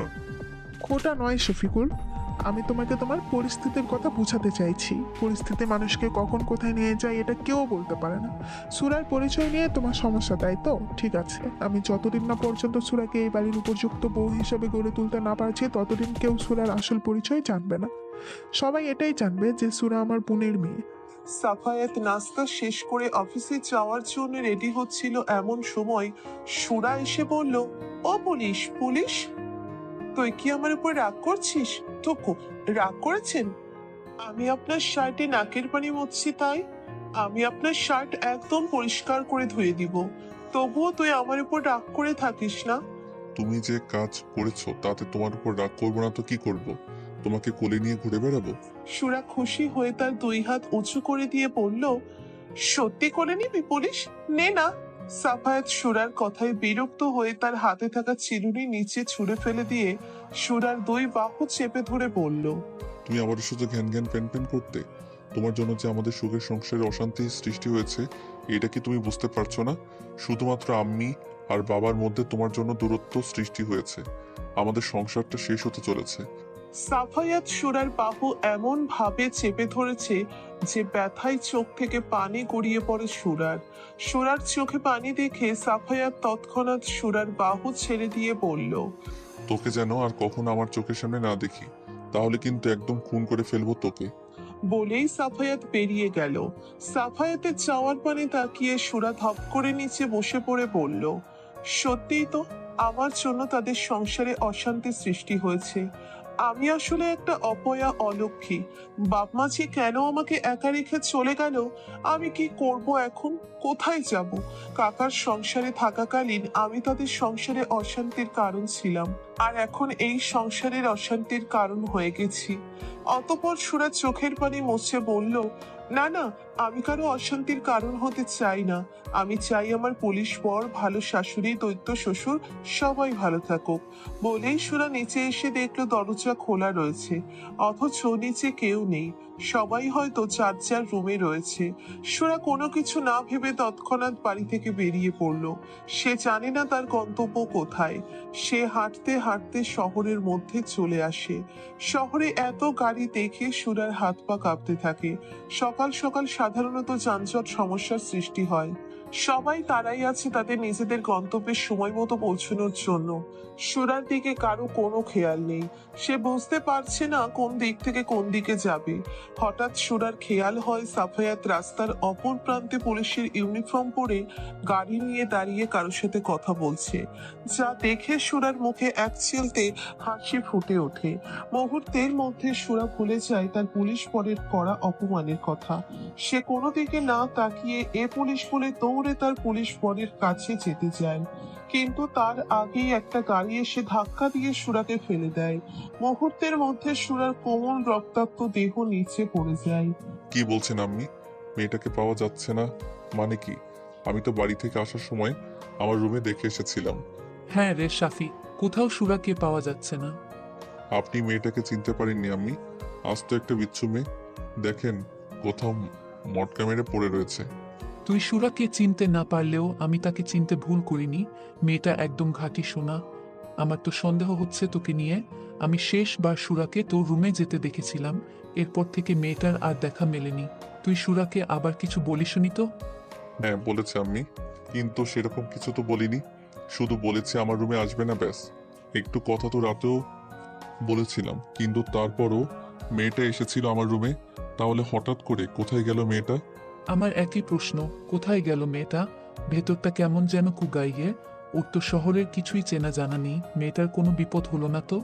ডোন্ট ওয়ারি আম্মি, আমি বাসায় আসছি, দেখছি কি করা যায়। বলেই সাফায়েত ফোন রেখে দিয়ে বলল, 4 আঙ্গুলের মেয়ে আমার উপর রাগ দেখায়। সকালবেলা একটু কথা শুনিয়েছে আর অমনি তার দোষীপনা শুরু হয়ে গিয়েছে। সবাইকে টেনশনে ফেলে দিয়ে নিজে কোথাও মটকা মেরে পড়ে রয়েছে। মেয়েটাকে একবার হাতে পাই একদম হাড্ডি গুড্ডি ভেঙে জেলে ঢুকিয়ে দিব। অসভ্য বেয়াদব একটা মেয়ে জ্বালিয়ে মারছে আমাকে। রাগে গজগজ করতে করতে সাফিয়াত গাড়িতে উঠতে যাবে, তার আগেই একজন কনস্টেবল এসে বলল, স্যার, রাস্তার অপর প্রান্তে একটা মেয়ের অত্যন্ত বাজেভাবে অ্যাক্সিডেন্ট হয়েছে। হাত মনে হয় একদম লোলা হয়ে গিয়েছে, ব্লিডিং হচ্ছে প্রচুর, কিন্তু অপরিচিত একটা মেয়েকে কেউ হসপিটালে নিয়ে যেতে চাইছে না। তুমি এক কাজ করো শাকিল, অ্যাম্বুলেন্স কল করো আর মেয়েটাকে হসপিটালে নিয়ে যাও। আর মেয়েটার পরিবারের সদস্যদের খবর দাও। স্যার, ছোট মাউথে একটা বিগ কথা বলছি। আপনি এমনভাবে বলছেন যেন মেয়েটা আমার ম্যারিড করাবো। আমি যাব আর আমার শ্বশুর শাশুড়িকে খবর দিয়ে বলবো যে আপনার মেয়ের অ্যাক্সিডেন্ট হয়েছে। আরে স্যার, মেয়েটার পরিবারকে আমি কোথায় খুঁজে পাবো? রাবিশ, আগে তাকে নিয়ে হসপিটালে নিয়ে তো যাও, তারপর মেয়েটার ব্যাপারে খোঁজ নিয়ে তার পরিবারকে ইনফর্ম করো। বলেই সাফায়াত নিজের গাড়ির উদ্দেশ্যে রওনা দিল। সাফায়াত বাড়িতে এসে কলিং বেল দেওয়ার সাথে সাথে নাজমা দেওয়ান দরজা খুলে দিল, যেন সাফায়াতের অপেক্ষায় ছিলেন তিনি। সাফায়াতকে দেখা মাত্রই সাফায়াতের বুকে ঝাঁপিয়ে পড়ে বললেন, মেয়েটা কোথায় চলে গেল রে সাফি? মেয়েটার দায়িত্ব নিয়েছিলাম আমি। আমি ওর কাকা মনিরুলকে কি জবাব দিব? গ্রামের লোকদের সামনে মুখ দেখাবো কি করে? আপনি সব জায়গায় ঠিক করে দেখেছেন তো? হ্যাঁ, আমি বাড়ির প্রতিটি কোনায় দেখেছি, কোথাও সুরা নেই। আর না আমরা কেউ সুরাকে বাড়ির বাইরে যেতে দেখেছি। আমি প্লিজ আপনার কান্না বন্ধ করুন। এই জিনিসটা আমার খুব বিরক্ত লাগে। চলুন আমি বাড়ির বাইরের সিসি ক্যামেরার ফুটেজ চেক করে দেখছি, তাহলে জানা যাবে মেয়েটা বাইরে গিয়েছে কিনা। সাফায়াত সিসি ক্যামেরা চেক করে দেখে সুরা সত্যি সত্যি সবার চোখে ধুলো দিয়ে বাড়ি থেকে বেরিয়ে গিয়েছে। যা দেখে সাফায়াত বলল, দেখেছেন আম্মি, আপনার আদরের সোরার কাণ্ড কারখানা। ওকে একবার আমি হাতের কাছে পাই, ওর ঠ্যাং ভেঙে রুমের মধ্যে বসিয়ে রাখবো, এই আমি বলে দিলাম আম্মি। নাজমা দেওয়ান তাচ্ছিল্যের হাসি হেসে বলল, কোন অধিকারে সুরার ঠ্যাং ভাঙতে চাইছিস সাফি? শাসন করার জন্য একটা অধিকার লাগে। তোর কি আদৌ সেই অধিকার আছে? তাছাড়া তুই তো নিজেই সুরাকে বাড়ি ছেড়ে যেতে বাধ্য করেছিস, তাহলে শুধু শুধু আমাকে মিথ্যা কেন বললি সাফি? আমি তোকে এই শিক্ষা দিয়েছি? সুরার কিছু হয়ে গেলে আমি তোকে ক্ষমা করতে পারবো না সাফি। আপনি আমাকে ভুল বুঝছেন আম্মি। আমি কেন মেয়েটাকে বাড়ি ছেড়ে যেতে বাধ্য করব? তুই যদি কিছু না বলিস তাহলে কি মেয়েটা এমনি এমনি বাড়ি ছেড়ে চলে গেল? সুরা গ্রামের সহজ সরল মেয়ে, ছোটবেলা থেকেই বাবা মায়ের আদর ভালোবাসা পায়নি, পেয়েছে অনাদর অবহেলা। ওকে নিশ্চয়ই তুই এমন কিছু বলছিস যাতে ও খুবই কষ্ট পেয়েছে। আমি সত্যি সেরকম কিছু বলিনি আম্মি। তাহলে মেয়েটা কি এমনি এমনি চলে গেল? তৎক্ষণাৎ কোথা থেকে মাজেদা এসে বলল, এমনি এমনি চলে যায়নি আপ্পা। মেয়েটা সকালে আপনাকে আর ভাইজানকে ঝগড়া করতে দেখেছে। সে হয়তো চায়নি তার জন্য আপনাদের মধ্যে কোনো অশান্তির সৃষ্টি হোক। অশান্তি তো এবার সৃষ্টি করব আমি। ভালোই ভালোই একবার মেয়েটাকে পেয়ে যাই, তারপর ওকে নিয়ে আমি অন্যত্রে চলে যাব। ওকে মানুষের মতো মানুষ করে গড়ে তুলে তোর ভাইজান আর শফিককে দেখিয়ে দিব কবরের মধ্যেও পদ্ম ফুল ফোটে। আপনি একটু শান্ত হন আপ্পা। আগে মেয়েটাকে খুঁজে বের করতে তো হবে, তারপর না হয় ঠান্ডা মাথায় ভেবেচিন্তে সিদ্ধান্ত নেবেন। এটা অবশ্যই তুই ঠিক বলেছিস। তুই চল আমার সাথে, আমি নিজেই আমার সুরাকে খুঁজে নিয়ে আসবো। কারোর সাহায্যের প্রয়োজন নেই আমার। বলেই বাইরে পা রাখার আগেই সাফায়াত তার হাত ধরে বলল, আই এম সরি আম্মি, আমি সত্যি বুঝতে পারিনি মেয়েটা আমার সামান্য কথায় বাড়ি ছেড়ে চলে যাবে। আপনার কোথাও যেতে হবে না আম্মি। আমার জন্য যখন মেয়েটা চলে গিয়েছে আমি নিজেই তাকে খুঁজে নিয়ে আসবো। বলে সাফায়াত বের হতে যাবে এমন সময় তার ফোন বেজে ওঠে। সাফায়াত দেখলো ফোনের স্ক্রিনে শাকির নামটা জ্বলজ্বল করছে। শাকিলের কল দেখে সাফিয়াতের তৎক্ষণাৎ অ্যাক্সিডেন্টের ঘটনা মনে পড়ে গেল। সুরার টেনশনে অ্যাক্সিডেন্টের ঘটনা তার মাথা থেকে বেরিয়ে গিয়েছিল। সে তৎক্ষণাৎ ফোন রিসিভ করে বলল, হ্যাঁ শাকিল, মেয়েটার কি অবস্থা এখন? ওর পরিবারের কারো খোঁজ পেয়েছো কি? হ্যাঁ স্যার, মেয়েটার জ্ঞান ফিরেছে, তবে ডান হাতটা একদম লুলা হয়ে গিয়েছে। মেয়েটার ড্রেস আপ দেখে মনে হচ্ছে ভালো কোনো পরিবারের, অথচ শুনে মনে হচ্ছে কোনো গ্রামের মেয়ে। গ্রামের মেয়ে কথাটা শোনা মাত্রই হকচকিয়ে উঠল সাফায়াত। সে মনে মনে বলল, তাহলে কি সুরার অ্যাক্সিডেন্ট হয়েছিল? ও গড, এটা যেন সত্যি না হয়। সাফায়াত নিজেকে সামলে নিয়ে শাকিলকে জিজ্ঞেস করলো, আচ্ছা মেয়েটা কি পরে আছে? আই মিন শাড়ি না থ্রি পিস? কেন স্যার? তোমাকে যা জিজ্ঞেস করেছি তার উত্তর দাও। মেয়েটা কালো কালারের শাড়ি পরে আছে, গায়ে কিছু গহনাও দেখা যাচ্ছে, মনে হচ্ছে কোনো নতুন বউ। আমি মেয়েটার কাছে ওর বাড়ির ঠিকানা জিজ্ঞেস করেছি, কিন্তু মেয়েটা তেমন কিছু বলতে পারছে না, শুধু বলছে ও কোনো সুন্দর বেডা মানুষের বাড়িতে থাকে। সুন্দর বেড়া মানুষ কথাটা শোনা মাত্রই সাফায়াত দৌড়ে তার গাড়ি নিয়ে হসপিটালে ছুটে এলো। সে শাকিলের বলা কেবিনে প্রবেশ করে দেখলো সাদা বেডের উপর সুরার কোমল দেহটা পড়ে রয়েছে, যা দেখে কলিজা মোচড় দিয়ে উঠল সাফায়াতে। সাফায়াতকে এইভাবে হসপিটালে ছুটে আসতে দেখে অবাক হয়ে গেল সাকিল। সাকিল অবাক হয়ে বলল, স্যার, এই গার্লটা কি আপনার ম্যারিড করাবো? না মানে আপনি মেয়েটার ডিটেলস জানার পর ছুটে চলে আসলেন, আবার আপনাকে দেখতে কেমন বিধ্বস্ত লাগছে, তাই বললাম আর কি। সাফায়াত শাকিলের দিকে কটকটে চোখে তাকিয়ে পড়ল। তোমার এখানে আর কোনো কাজ নেই, তুমি তোমার কাছে যাও। ঠিক আছে, তবে যাওয়ার আগে মেয়েটাকে আর একটু দেখে যাই। কি সুইট একটা মেয়ে, লুক লাইক নায়িকা নায়িকা। জানেন স্যার, আজকে আমার নিজের মধ্যে কেমন যেন নায়ক নায়ক ফিল আসছে। নায়িকারা যেমন বিপদে পড়লে নায়ক এসে তাদেরকে উদ্ধার করে, তেমনি আমি আজ নায়কের মতো এসে মেয়েটাকে উদ্ধার করেছি। আজ বাসায় ফিরে আমি মাদারকে মেয়েটার ব্যাপারে বলবো। মেয়েটাকে বেশ মনে ধরেছে আমার, মনে হচ্ছে মেয়েটা কোনো পুলিশের আত্মীয়। হয় হোক, সমস্যা নেই, সে যত বড়ই পুলিশ অফিসার হোক না কেন, আমি মেয়েটাকে আমার করবই করব। আমি যে আমার মনটা মেয়েটাকে গিফট করেছি, এখন শুধু তাকে বলা বাকি আছে এই মন তোমার। সাফায়াত রাগে গজগজ করতে করতে বলল, তুমি বড্ড বেশি কথা বলছো শাকিল। সরি স্যার, আমি চলে যাচ্ছি। বলেই শাকিল কেবিন থেকে বেরিয়ে গেল। শাকিল যাওয়ার পর সাফায়াত সুরার দিকে এগিয়ে গেল। সুরার হাতে প্লাস্টার লাগানো হয়েছে, মাথায় ব্যান্ডেজ দেওয়া হয়েছে, চেহারায় কেমন মলিনতার ছাপ ফুটে উঠেছে। নিজের অজান্তে সাফায়াত সুরার কপালের উপর পড়ে থাকা চুলগুলো কানের পিছনে গুঁজে দিল। সুরার সবেমাত্র একটু চোখ মেঘে এসেছিল। মুখে কারো হাতের স্পর্শ পাওয়া মাত্রই সুরা এক লাফ দিয়ে উঠে পড়ল, যার ফলস্বরূপ হাতে ব্যথা পেয়ে কোকিয়ে ওঠে সুরা। ব্যথায় চোখে পানি এসে যায়, যা দেখে সাফায়াত বলল, তুমি ঠিক কোন ধাতু দিয়ে তৈরি একটু বলবে মেয়ে? যার এত বড় একটা অ্যাক্সিডেন্ট হয়েছে তার এখনো দোষীপনা যায়নি। তোমাকে শুধু বলেছিলাম আমার সামনে আসবে না। আমি কি একবারও বলেছিলাম তুমি বাড়ি থেকে বেরিয়ে যাও, গাড়ির নিচে ঝাঁপ দাও? এসব তুমি ইচ্ছে করে করেছো তাই না, যাতে আমি আমাকে বকাঝকা করতে পারে? প্রত্যুত্তরে সুরা কিছু না বলে সাফায়াতকে এক হাত দিয়ে জড়িয়ে ধরে বলল, আপনি এসেছেন পুলিশ? আমি জানতাম আপনি আসবেন। জানেন আমি এত বড় বড় গাড়ি দেখে কত ভয় পাচ্ছিলাম। দেখেন না, আমার হাত লোলা হয়ে গেছে।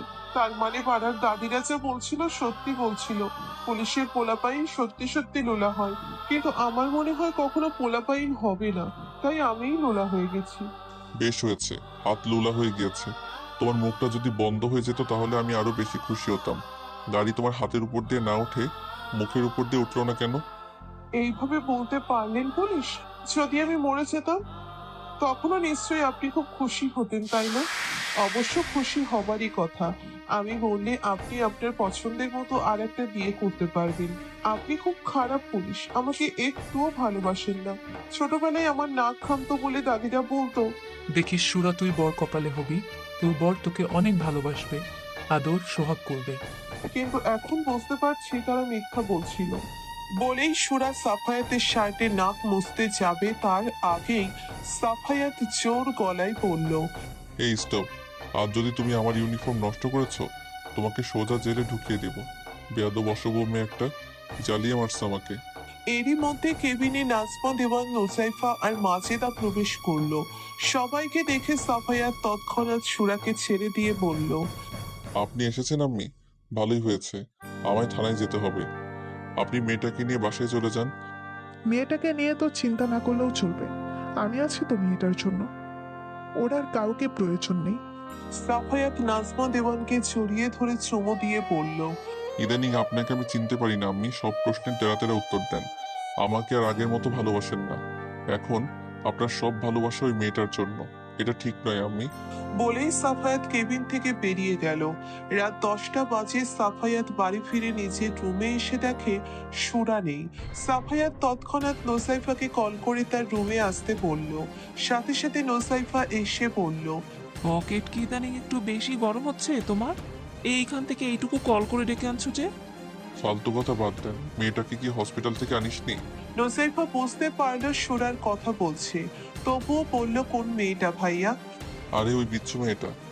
মেয়েটা মেয়েটা করছো কেন ভাইয়া? ওর সুন্দর একটা নাম আছে, সুরা।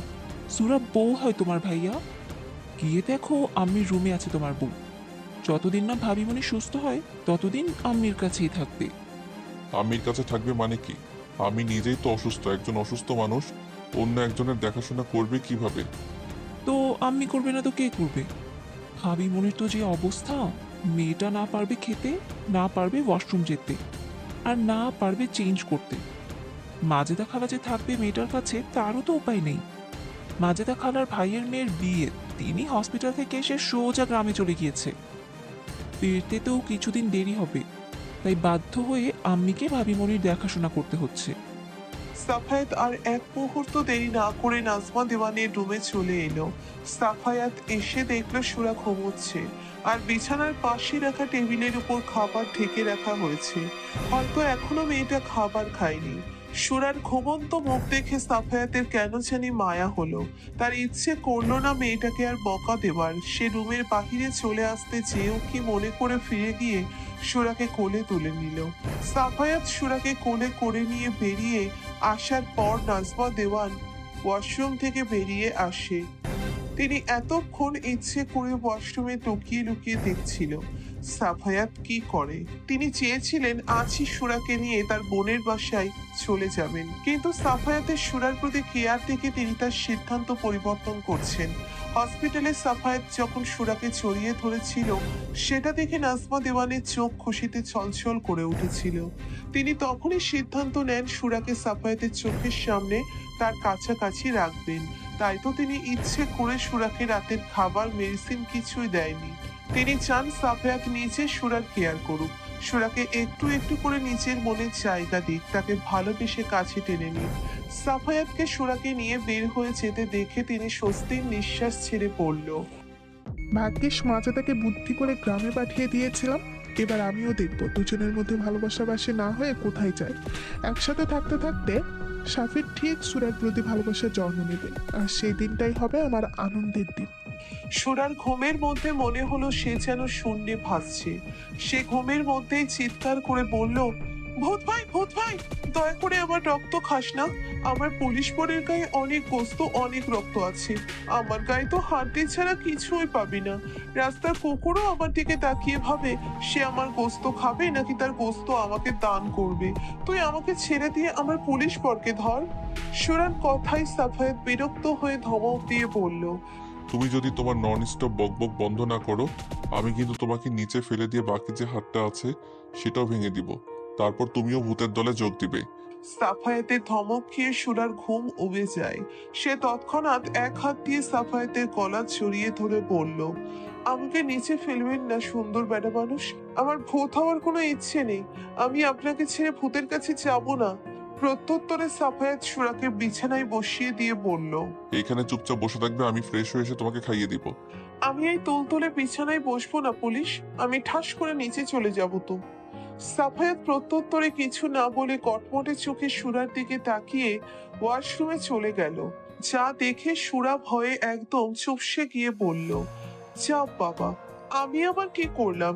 এদিকে হাগু দিলেও দোষ, পাদু দিলেও দোষ।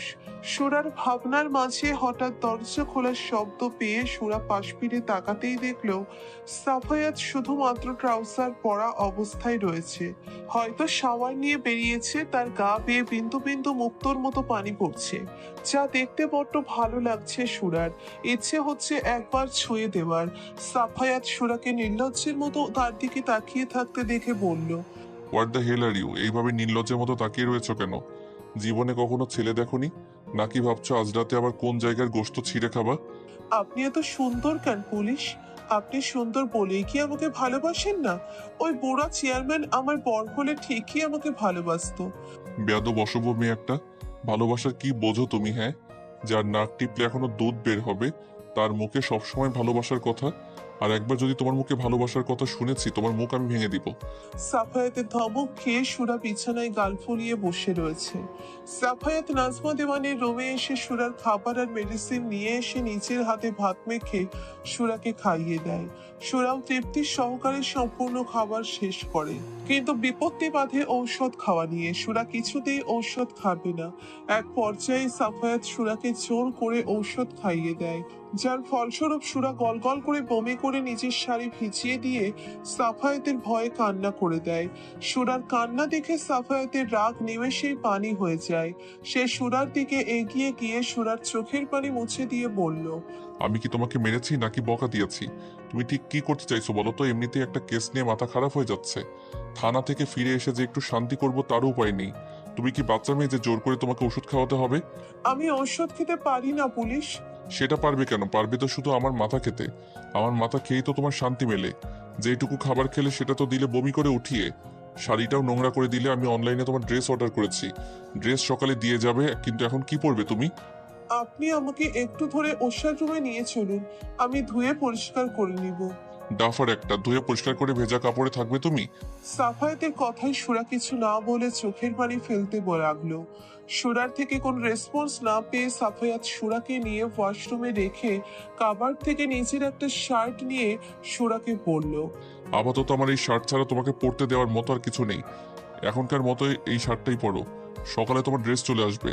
সুরা অসহায় কণ্ঠে বলল, আমি কিভাবে পরবো? আপনি মা না হয় নুজাইফাকে একটু ডেকে দিন। এখন কটা বাজে জানো? 12টা। এত রাতে তোমাকে সাহায্য করার জন্য কি সবাই জেগে বসে রয়েছে? তাহলে? তাহলে আবার কি? শাড়ি খোলো তাড়াতাড়ি, বিশ্রী গন্ধ আসছে।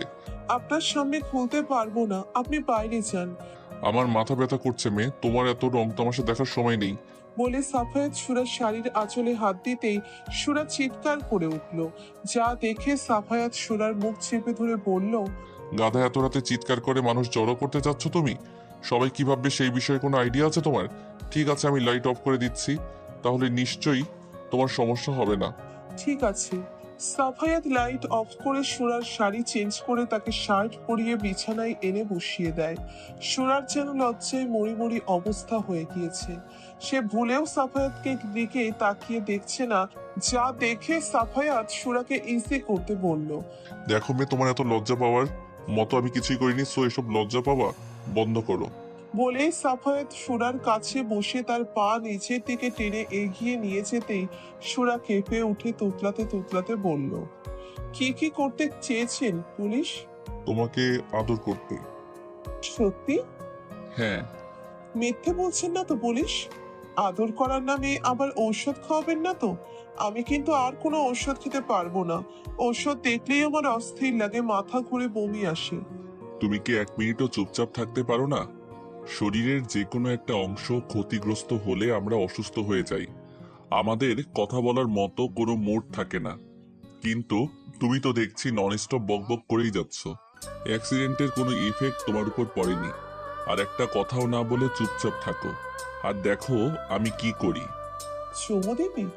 শুধু চুমু না গাধা, আরো অনেক কিছু দিব। বলেই সাফায়াত সুরার দিকে এগিয়ে যেতেই সুরা আবেশে চোখ বন্ধ করে নেয়। তৎক্ষণাৎ সাফায়াত সুরার পা টেনে নিয়ে ক্ষতস্থানে মলম লাগিয়ে দেয়। ক্ষতস্থানে চলে উঠতেই সুরা চিৎকার করে ওঠে, আমি জানতাম আপনি এমনই কিছু করবেন। পুলিশের কাজই হচ্ছে শুধু মিথ্যে কথা বলা, মানুষকে বোকা বানানো। সাফায়াত সুরার হাতে মলম লাগাতে লাগাতে বলল, আর কোথায় আঘাত পেয়েছো দেখি? সুরা ইতস্তত বোধ করে বলল, আর কোথাও না। আমি জানি তুমি মিথ্যা বলছো। শাকিল বলেছিল তুমি গুরুতরভাবে আহত হয়েছিলে। ওই রাস্তায় পড়েছে, আমার পিঠে একটু ছুঁয়ে গেছে, কিন্তু কোনো সমস্যা নাই। এরকম আঘাতে আমি অভ্যস্ত আছি। বাপ মা ছাড়া চাচির সংসারে বড় হয়েছি তো আঘাত আমার নিত্যদিনের সঙ্গী ছিল। জানেন সুন্দর বেটা মানুষ, চাচি আমাকে খুব মারতো। একবার হাত থেকে পড়ে একটা কাঁচের গ্লাস ভেঙে গেছিল, তার জন্য চাচি খুন্তি গরম করে ছ্যাঁকা দিয়েছিল। ব্যথায় ছটফট করছিলাম আমি, কিন্তু চাচির মন গলেনি। আমি তো আর তোমাকে মারছি না। ঠিক মতো মেডিসিন নাও, দেখবে তাড়াতাড়ি সুস্থ হয়ে যাবে, সব ক্ষত শুকিয়ে যাবে। শরীরের আঘাত না হয় ঔষধ দিয়ে সারিয়ে দিবেন, কিন্তু মনের আঘাতকে কখনো সারিয়ে তুলতে পারবেন? জানি কখনো পারবেন না সুন্দর বেটা মানুষ।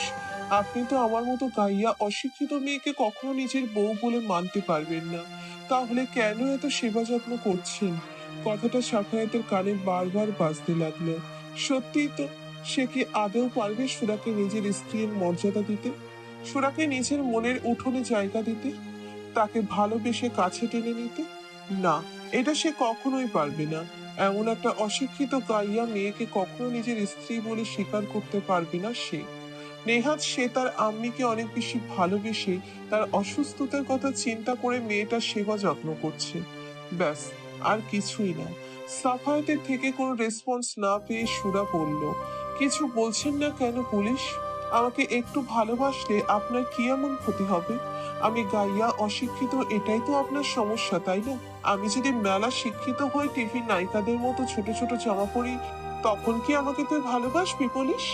সুরার কথায় সাফায়াতের মনে হলো সুরা যেন হুট করে বুঝদার হয়ে গিয়েছে, কেমন যেন বড়দের মতো কথা বলছে।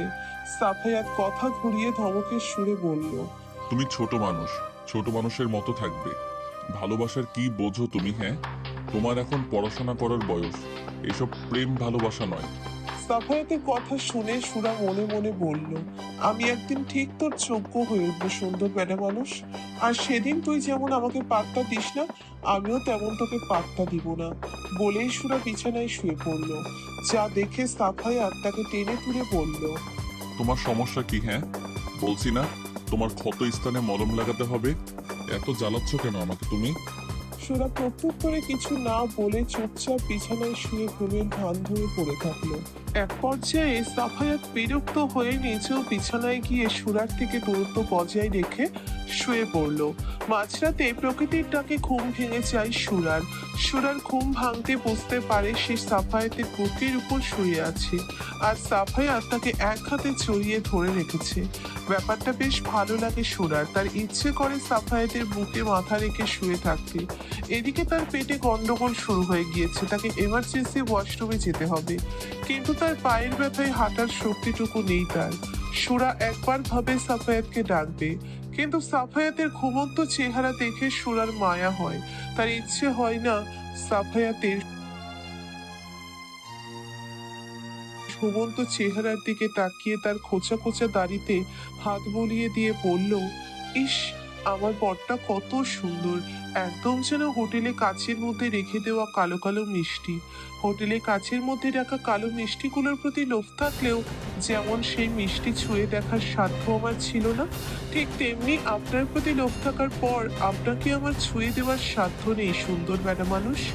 পরক্ষণেই সুরা কিছু একটা ভেবে বলল, আপনি আমাকে মানুন বা না মানুন, পবিত্র কালেমা পড়ে আমাদের বিয়ে হয়েছে, আর বাঙালি মেয়েদের একবারই বিয়ে হয়।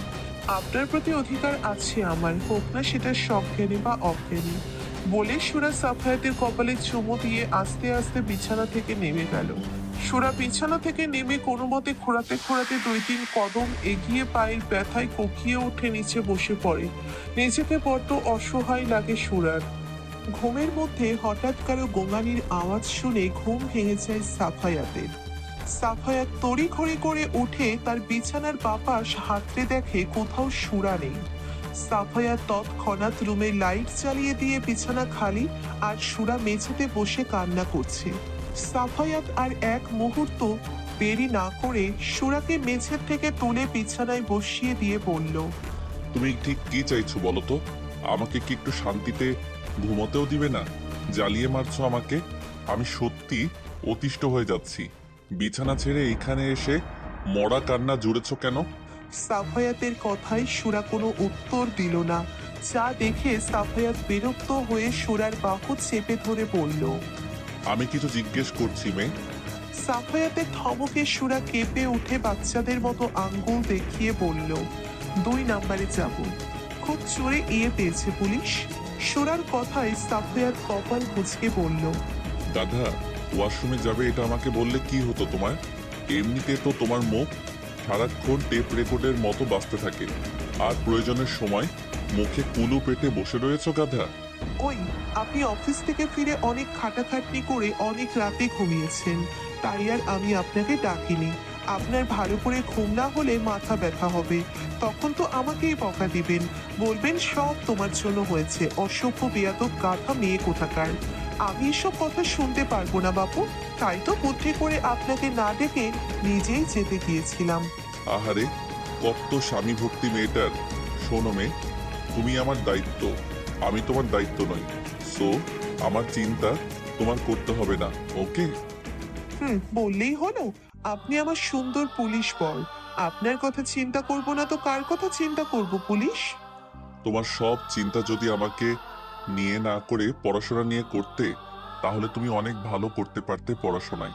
পড়াশোনার চিন্তা বাদ দিয়ে তোমার মাথায় সবসময় বর, ভালোবাসা এসব ঘুরে বেড়ায়। ভালোবাসার মানে বোঝো তুমি? ভালোবাসার উত্তাপ সহ্য করতে পারবে তুমি? খুব পারবো পুলিশ। সামান্য ওয়াশরুমের চাপ সহ্য করতে পারছো না, আর আর কি? কিছু না। বলেই সাফায়াত সুরাকে পাছা কোলে তুলে নিয়ে ওয়াশরুমে দিয়ে নিচে দরজার বাইরে দাঁড়িয়ে পড়ল। দেখো, আবার পাকনামি করে ওয়াশরুমে ঘুমিয়ে বাকি রাতটুকু পার করে দিও না। কাজ হলে আমাকে বলবে, ঠিক আছে? ঠিক আছে পুলিশ। প্রায় 5 মিনিট পরে সাফায়াত সুরাকে ওয়াশরুম থেকে নিয়ে এসে বিছানায় শুইয়ে দিয়ে নিজেও সুরার পাশে শুয়ে পড়ে, কিন্তু সাফায়াতের চোখে ঘুম নেই। সে কপালে হাত রেখে চোখ বুজে পড়ে থাকে, যা দেখে সুরা ভাবে হয়তো সে ঘুমিয়ে পড়েছে। সুরা আস্তে আস্তে সাফায়াতের দিকে এগিয়ে এসে তার বুকের উপর মাথা রেখে শুয়ে থাকে। সাফায়াত কি মনে করে সুরাকে এক হাতে জড়িয়ে নিজেও ঘুমের রাজ্যে পাড়ি জমায়। ফজরের আজানের মিষ্টি ধ্বনি কর্ণপাত হতেই তন্দ্রা কেটে যাওয়ার সাথে সাথে আপনা আপনি দর্শনটিও খুলে যায় সাফায়াতে। সাফায়াত চোখ খুলে দেখে সুরা তার বুকে বিড়াল ছানার মতো লেপ্টে রয়েছে, যেন এটা তার শান্তির নীড়। সাফায়াত অতি সাবধানে সুরাকে তার বুকের উপর থেকে সরিয়ে বালিশে শুইয়ে দিয়ে নিচে ফ্রেশ হতে ওয়াশরুমে চলে যায়। সাফায়াত ফ্রেশ হয়ে একটা সাদা পাঞ্জাবি পরে মাথায় টুপি নিয়ে মসজিদে চলে যায়। সাফায়াত নামাজ শেষ করে এসে দেখে সুরা এখনো ঘুমিয়ে রয়েছে। সে মাথার টুপিটা রেখে এসে সুরার পাশে বসে কিছুক্ষণ সুরার দিকে তাকিয়ে থেকে তার কপালে লেগে থাকা চুলগুলো সরিয়ে দিয়ে বলল, ঘুমের মধ্যে কি নিষ্পাপ দেখাচ্ছে মেয়েটাকে, মনে হচ্ছে যেন ভাজা মাছটা উল্টে খেতে জানে না। কে বলবে এই নিষ্পাপ মুখের পেছনে একটা বিচ্ছু মেয়ে লুকিয়ে রয়েছে? সাফায়াতের স্পর্শে ঘুম ভেঙে যায় সুরার। সুরার ঘুম ভেঙে সাফায়াতকে নিজের মতো কাছে দেখে ভরকে যায় সুরা। সুরা কি বলবে বুঝতে না পেরে বলল, গুড্ডি মুড্ডি police. What do you mean by গুড্ডি মুড্ডি? সাফায়াতের কথা শুনে সুরা ফ্যালফ্যাল করে তার দিকে তাকিয়ে বলল, কি ফটফট বললেন আমি বুঝি না বাবু, বাংলায় বলেন। গুড্ডি মুড্ডি দ্বারা কি বোঝালে তুমি? আরে এটা ওই যে বড় লোকরা সকালে শুভেচ্ছা বিনিময় করে না, সেটা। গাধা, এটা গুড্ডি মুড্ডি নয়, গুড মর্নিং, ওকে? এই রুমে তো শুধুমাত্র আমি আর আপনি, তাহলে ওকে এটা কাকে বলছেন? এই রুমে আবার কোনো পেতনি নেই তো যার সাথে আপনি কথা বলছেন? গাধা, ওকে মানে ঠিক আছে, আমি তোমার জন্য একজন টিচার ঠিক করেছেন। তুমি সুস্থ হলে সে তোমাকে পড়াতে আসবে, তখন মন দিয়ে পড়াশোনা করবে, ওকে? আমি একদম ঠিক আছি পুলিশ। আপনি মাস্টার মশাইকে আজ থেকে পড়াতে আসতে বলেন, আমি মন দিয়ে পড়াশোনা করব। আমি যত তাড়াতাড়ি পড়াশোনা শিখতে পারবো আপনি আমাকে তত তাড়াতাড়ি ভালোবাসবেন, তাই না পুলিশ? আপনি আমাকে কেন ভালোবাসতে পারেন না পুলিশ? আমি তো দেখতে একেবারে খারাপও না। আমার পাড়ার লোকেরা বলতো আমি নাকি পাড়ার মধ্যে সবচেয়ে সুন্দরী মেয়ে, আমার বর নাকি আমাকে অনেক ভালোবাসবে। কিন্তু আপনি তো সব সময় আমাকে দুচ্ছাই দুচ্ছাই করেন। আপনি কি আমাকে সত্যিই তালাক দিয়ে দেবেন পুলিশ? যদি সত্যিই তালাক দিয়ে দেন, আমি আর চাচির সংসারে বোঝা হতে যাব না। আমি গাড়ির নিচে চাপা পড়ে মরে যাব। কথাটা শোনা মাত্রই সাফায়াত সুরার গলায় ছুরি ধরে বলল, আর একবার যদি মরার কথা তোমার মুখ দিয়ে বের হয়, আমি নিজেই তোমার গলায় ছুরি চালিয়ে দিব। মনে থাকে যেন কথাটা। আমি তো তোর কেউ না, তাহলে আমার মরার কথা শুনে তোর এত জ্বলছে কেন? তুমি বড্ড বেশি কথা বলো মেয়ে। ছোট মানুষ ছোট মানুষের মতো থাকবে, আমাকে দয়া করে আর জ্বালিও না মেয়ে। এখন চলো, ফ্রেশ হতে হবে তোমাকে। না, আমি কোথাও যাব না। আগে আমি আমার প্রশ্নের উত্তর চাই। আপনি যদি আমাকে ভালোবাসতে না পারেন, তাহলে আপনার দয়ার কোনো প্রয়োজন নেই আমার। সাফায়াত কি বলবে বুঝতে না পেরে বলল, ওকে, তোমাকে একটা সুযোগ দিতেই পারি। তুমি যদি কখনো আমার যোগ্য হয়ে উঠতে পারো, আমি তোমাকে স্ত্রী হিসেবে গ্রহণ করব। সমাজের কাছে তোমাকে স্বীকৃতি দিব। পারবে আমার যোগ্য হয়ে উঠতে, বাবাকে দেওয়া আম্মির কথা রাখতে? সাফায়াতের কথা শুনে সুরা যেন আসমানের চাঁদ হাতে পেল।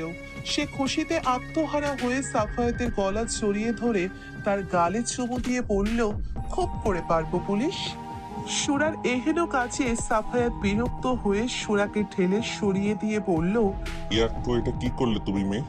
আমার গালটা সকাল সকাল নোংরা করে দিলে তুমি। বেয়াদব অসভ্য মেয়ে। সকালে ব্রাশ করেছো তুমি? মুখ থেকে বিশ্রী গন্ধ আসছে তোমার। ব্রাশ করলে আরো চুমু খেতে দিবেন পুলিশ? সাফায়াত তৎক্ষণাৎ তার মাথাটা এগিয়ে দিয়ে বলল, চুমু খাওয়ার থেকে তুমি বরং আমার মাথাটা চিবিয়ে চিবিয়ে খেয়ে ফেলো। চুমু থেকে এটার স্বাদ আরো অনেক বেশি। সুরা কিছু বলতে যাবে তার আগেই নোজাইফা রুমের মধ্যে এসে বলল, সরি ভাইয়া, নক না করে ভুলে ঢুকে গেছি। দাঁড়াও, আমি আবার বাইরে গিয়ে নক করে ভেতরে আসছি। সাফায়াত তাকে বাধা দিয়ে বলল, এই দাঁড়া, রুমে যখন এসে গিয়েছিস তখন আবার অনুমতি নিয়ে আসার কোনো প্রয়োজন নেই। কেন এসেছিস তাই বল। কেন ভাইয়া, আমি ভুল সময় এন্ট্রি নিয়ে ফেলেছি? আই মিন, তোমাদের রোম্যান্সে বাধা সৃষ্টি করলাম না তো? নোজাইফার কথা শুনে সাফায়াত তার কান মলে দিয়ে বলল, তুইও এই বেয়াদব অশুভ মেয়েটার মতো লাগাম ছাড়া কথাবার্তা বলা শুরু করে দিয়েছিস। তুই আজ থেকে এই মেয়েটার সাথে একদম মিশবি না, ওর থেকে দূরে দূরে থাকবি। বললেই হলো। আমার কত কিউট একটা ভাবিমণি, দেখলেই কেমন গাল দুটো টেনে দিয়ে আদর করতে মন চায়। তোমার মন চায় না ভাইয়া? আমি যে তোর সিনিয়র, এটা কি তুই ভুলে গিয়েছিস? না ভাইয়া। তুই যাবি আমার রুম থেকে? যাচ্ছি জনাব, আমি আপনার রুমে থাকতে আসিনি, ওকে? ভাবিমণিকে দেখতে এসেছিলাম, তার কি অবস্থা। দেখা হয়ে গেছে তো, এবার নিচে যা। ভাগ্য ভালো যে ভাবিমণির কোনো দেবর নেই। দেবর থাকলে তুমি তো তাকে ভাবিমণির ছায়াও দেখতে দিতে না। বলে রাগে গজগজ করতে করতে রুম থেকে বেরিয়ে গেল নোজাইফা। নোজাইফার চাওয়ার পানে তাকিয়ে সুরা বলল, ইস, আমার ননদটাও আমার বরের মতো কি মিষ্টি দেখতে। আপনারা সবাই কত সুন্দর দেখতে। আমার বাচ্চা কাচ্চাও হয়তো আপনাদের মতো এত সুন্দর হবে দেখতে, তাই না? সুরার প্রশ্ন শুনে সাফায়াত মনে মনে বলল, তোমার মাথা থেকে যদি এই বর, বাচ্চা কাচ্চা, আদর, ভালোবাসার ভূত না নামিয়েছে, আমার নামও সাফায়াত নয়। বলে সে সুরাকে পাঁচা কোলে তুলে নিয়ে ওয়াশরুমে নামিয়ে দিল। সুরাকে ব্রাশ করিয়ে হাত মুখ ধুয়ে ফ্রেশ করিয়ে দিল, যার ফলে সুরার গায়ে থাকা শার্টটা ভিজে গেল। যা দেখে সাফায়াতের মাথায় দুষ্টু বুদ্ধি চেপে বসলো। সে তৎক্ষণাৎ সুরাকে দেওয়ালের সাথে চেপে ধরে সুরার গায়ে থাকা শার্টের বোতাম খুলতে শুরু করলো। সাফায়াতের স্পর্শে যেন সুরা বাকরুদ্ধ হয়ে গেল। তার সারা শরীর থরথর করে কাঁপতে শুরু করলো। সে কাঁপা কাঁপা স্বরে বলল, কি করছেন পুলিশ? আমার সুরসুরি লাগছে তো। আপনি আমার থেকে দূরে সরে যান পুলিশ, আমার কেমন যেন লাগছে। সাফায়াত মনে মনে বলল, এই তো লাইনে আসছো। আজকে তোমার এমন অবস্থা করব যে আজকের পর থেকে তোমার মাথা থেকে সব ভালোবাসার ভূত নেমে যাবে। বলে সাফায়াত সুরার শার্ট কাঁধ থেকে নামিয়ে তার কাঁধে একটা চুমু দিল। মুহূর্তের মধ্যে যেন সুরার শরীরে কারেন্ট বয়ে গেল। সে এক হাত দিয়ে সাফায়াতকে ঠেলে সরিয়ে দেওয়ার চেষ্টা করে বলল, ছি ছি পুলিশ, এসব কি করছেন আপনি? কেন? তোমাকে ভালোবাসছি, আদর করছি। তুমি তো এটাই চাও, তাই না? সবসময় বাচ্চা কাচ্চা, আদর ভালোবাসা করে আবার মাথা খারাপ করে দাও। তাহলে এখন চিচি করছো কেন? তোমার না বাচ্চা চাই? বলেই সাফায়াত সুরার ঘাড়ে আরো একটা চুমু দেয়। হ্যাঁ চাই তো, তাই বলে আপনি আমার সাথে এমন করবেন? ছি ছি ছি, আমি আপনাকে ভালো মনে করেছিলাম। আর আপনি কি না, আমি থাকবো না আপনার সাথে। আমি আজ থেকে আমার শাশুড়ি মায়ের কাছে থাকবো।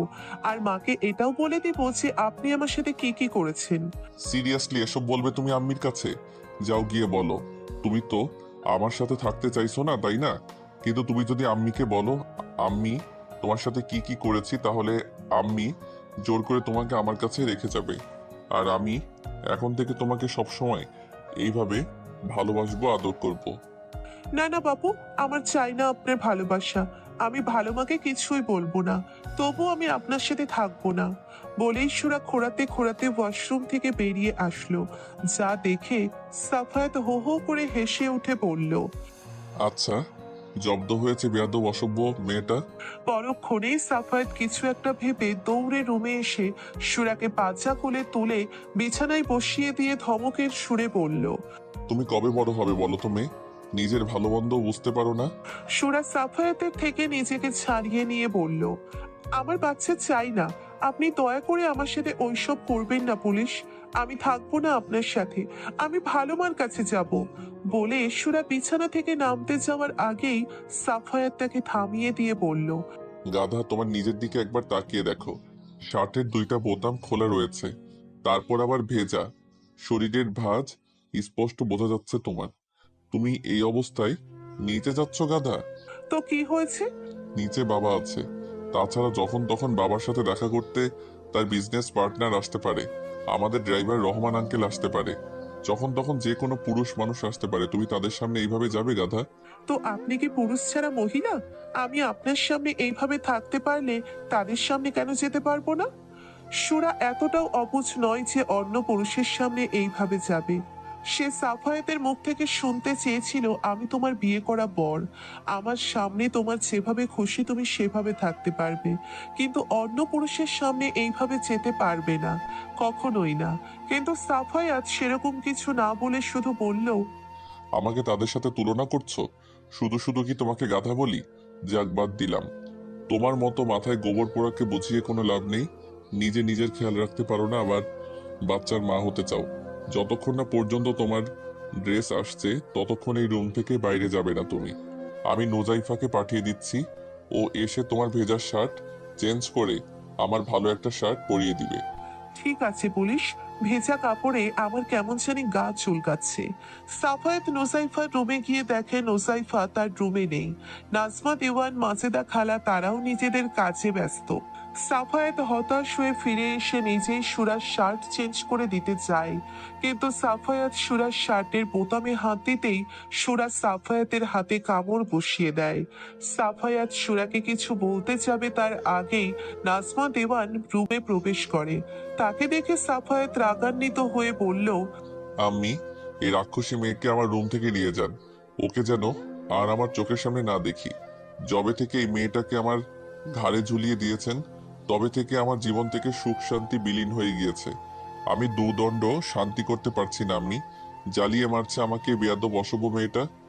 কেন রে সাফি, কি হয়েছে? সোরা তো অসুস্থ, একটা অসুস্থ মেয়ে তোর আবার কি ক্ষতি করলো? কি করেনি তাই জিজ্ঞেস করুন আম্মি। ওর ভেজা শার্ট আমি চেঞ্জ করে দিতে গিয়েছিলাম, আর ও আমার হাত কামড়ে গোশত উঠিয়ে নিয়েছে। জীবনে তো কখনো গোশতের মুখ চোখে দেখেনি, তাই তো মাঝে মাঝে আমার গোশত খাওয়ার চেষ্টা করে। বেয়াদব মেয়েটাকে আমার চোখের সামনে থেকে নিয়ে যান আম্মি। সুরা গলা উঁচিয়ে বলল, আমি নিজেই ভালো মার কাছে চলে যাচ্ছি। আপনার মতো খারাপ লোকের সাথে থাকার কোনো ইচ্ছেই আমার নেই। বলেই সুরা নাজমা দেওয়ানের গলা জড়িয়ে ধরে বলল, আমাকে নিয়ে চলেন মা। ওই লোকটা অনেক খারাপ মা। লোকটা আমার সাথে কি কি করছে আপনি জানেন না মা। জানতে চাইও না, স্বামী স্ত্রীর মধ্যকার কথা তৃতীয় ব্যক্তির কাছে বলতে হয় না মা। তবে তুমি যখন নিজে থেকে সাফির কাছে থাকতে চাইছো না, আমি আর তোমাকে জোর করবো। বলে নাজমা দেওয়ান সুরাকে ধরে তার রুমে নিয়ে গিয়ে সুরার গায়ে থাকা ভেজা শার্ট চেঞ্জ করে দিতে গেলে সুরা বাধা দিয়ে বলল, গায়ের শার্টটা থাক না মা।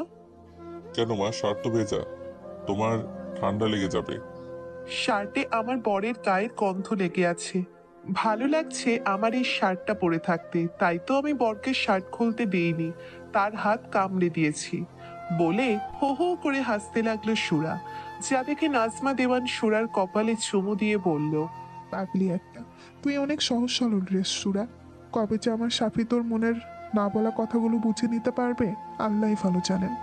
অতপর তিনি সুরার পিঠে হাত বুলিয়ে দিয়ে বললেন, আমার কাছে তুই আর মুজাইফা আলাদা নয়, যদিও আমি তোকে জন্ম দেইনি, তবুও মনে হয় তুই আমার কাছেই কেউ, আমার পরিচিত, আমার আপনজন। তাই এখন থেকে আমি তোকে তুই তুই করে বলবো, ঠিক আছে? ঠিক আছে মা।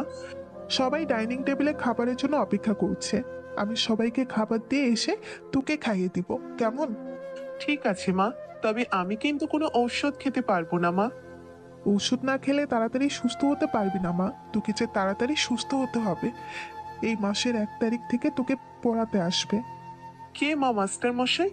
আমাদের পাশের ফ্ল্যাটের আরাব নামের ছেলেটা। ছেলেটা এবার অনার্স ফাইনাল ইয়ারে পড়ছে। দেখতে যেমন মাশাআল্লাহ, তেমনি অনেক ব্রিলিয়ান্ট। প্রথমে পড়াতে রাজি হয়নি, পরে আমি অনেকবার বলার পরে ছেলেটা রাজি হয়েছে।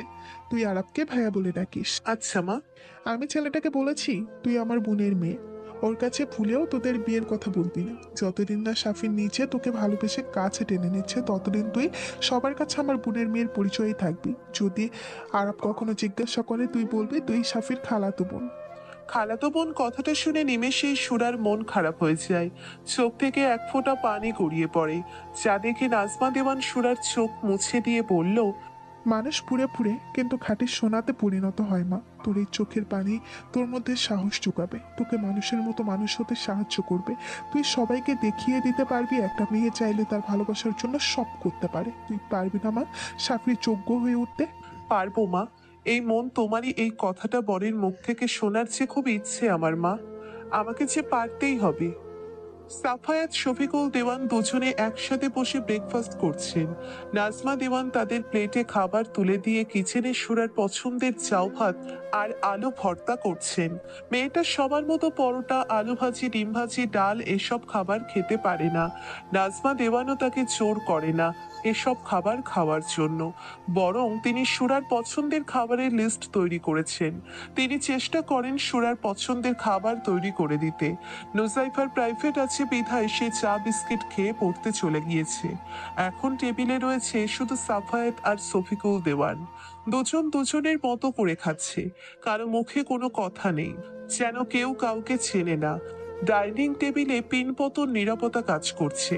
নিরাপত্তা ভেঙে শফিকুল দেওয়ান বললেন, হ্যাঁ রে শাফি, তুই কি ওই গাইয়া মেয়েটাকে তোর বউ হিসেবে মেনে নিয়েছিস? হঠাৎ এই কথা কেন বাবা? না মানে আমি লক্ষ্য করছি তুই মেয়েটার অনেক কেয়ার করছিস। থানা থেকে ফিরে এসে নিজে ফ্রেশ না হয়ে মেয়েটার পেছনে সময় ব্যয় করছিস, আবার এক ঘরে এক বিছানে রাত্রি যাপন করছিস। তোর মতিগতি তো আমার ভালো ঠেকছে না শাফি। মেয়েটা অনেক অসুস্থ বাবা। আমার কথায় কষ্ট পেয়ে মেয়েটা বাড়ি ছাড়া হয়। মেয়েটার বাজেভাবে অ্যাক্সিডেন্ট হয়েছে। আজ যদি মেয়েটার সাথে আরো খারাপ কিছু হয়ে যেত, তাহলে আমি নিজেকে ক্ষমা করতে পারতাম না বাবা। আম্মি আমার উপর ভরসা করে মেয়েটাকে এই বাড়িতে নিয়ে এসেছিল, কিন্তু আমার দায়িত্ব পালনে ব্যর্থ হয়েছি। আমার জন্যই মেয়েটার আজ এই অবস্থা। আমি তার সেবা যত্ন করছি, তার মানে এটা নয় যে আমি মেয়েটাকে আমার স্ত্রী হিসেবে গ্রহণ করে নিয়েছি। তাকে বউ হিসেবে মানি বা না মানি, তার সবচেয়ে বড় পরিচয় সে একটা মানুষ, আর মানুষ মানুষের জন্য। তবুও তোর মেয়েটাকে এত সময় দেওয়া উচিত নয়। মেয়েটাকে দেখাশোনা করার জন্য তোর আম্মি, নুজাইফা, মাজেদা সবাই রয়েছে। তোর কেন মেয়েটা দায়িত্ব নিতে হবে যেখানে তুই বিয়েটাই মানিস না? মাজেদা খালা গ্রামে গিয়েছে, ফিরতে একটু দেরি হবে। তার গ্রামের বাড়িতে বিয়ের অনুষ্ঠান রয়েছে। অনুষ্ঠান শেষ করে তারপর তিনি আসবেন। নুজাইফা বাচ্চা একটা মেয়ে, ও কিভাবে আর একটা মেয়েকে সামলাবে বাবা? আর রইল আম্মির কথা, আপনি নিশ্চয়ই ভালো করে জানেন আম্মি অসুস্থ।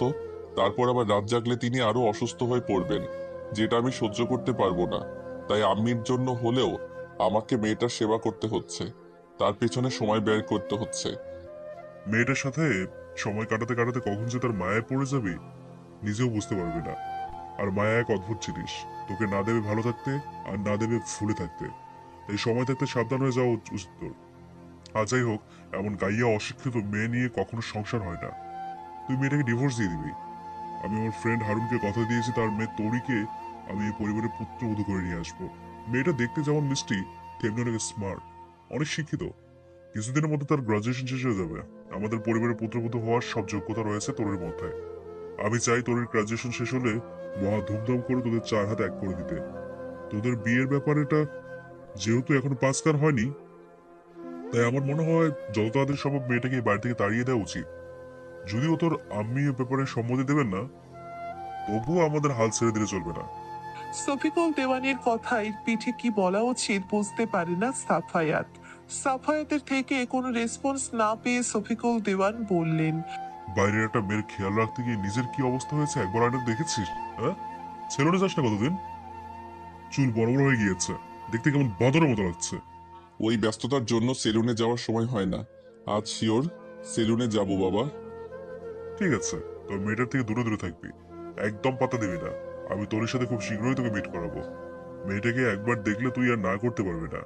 সাফায়াত কিছু না বলে থানায় চলে আসে।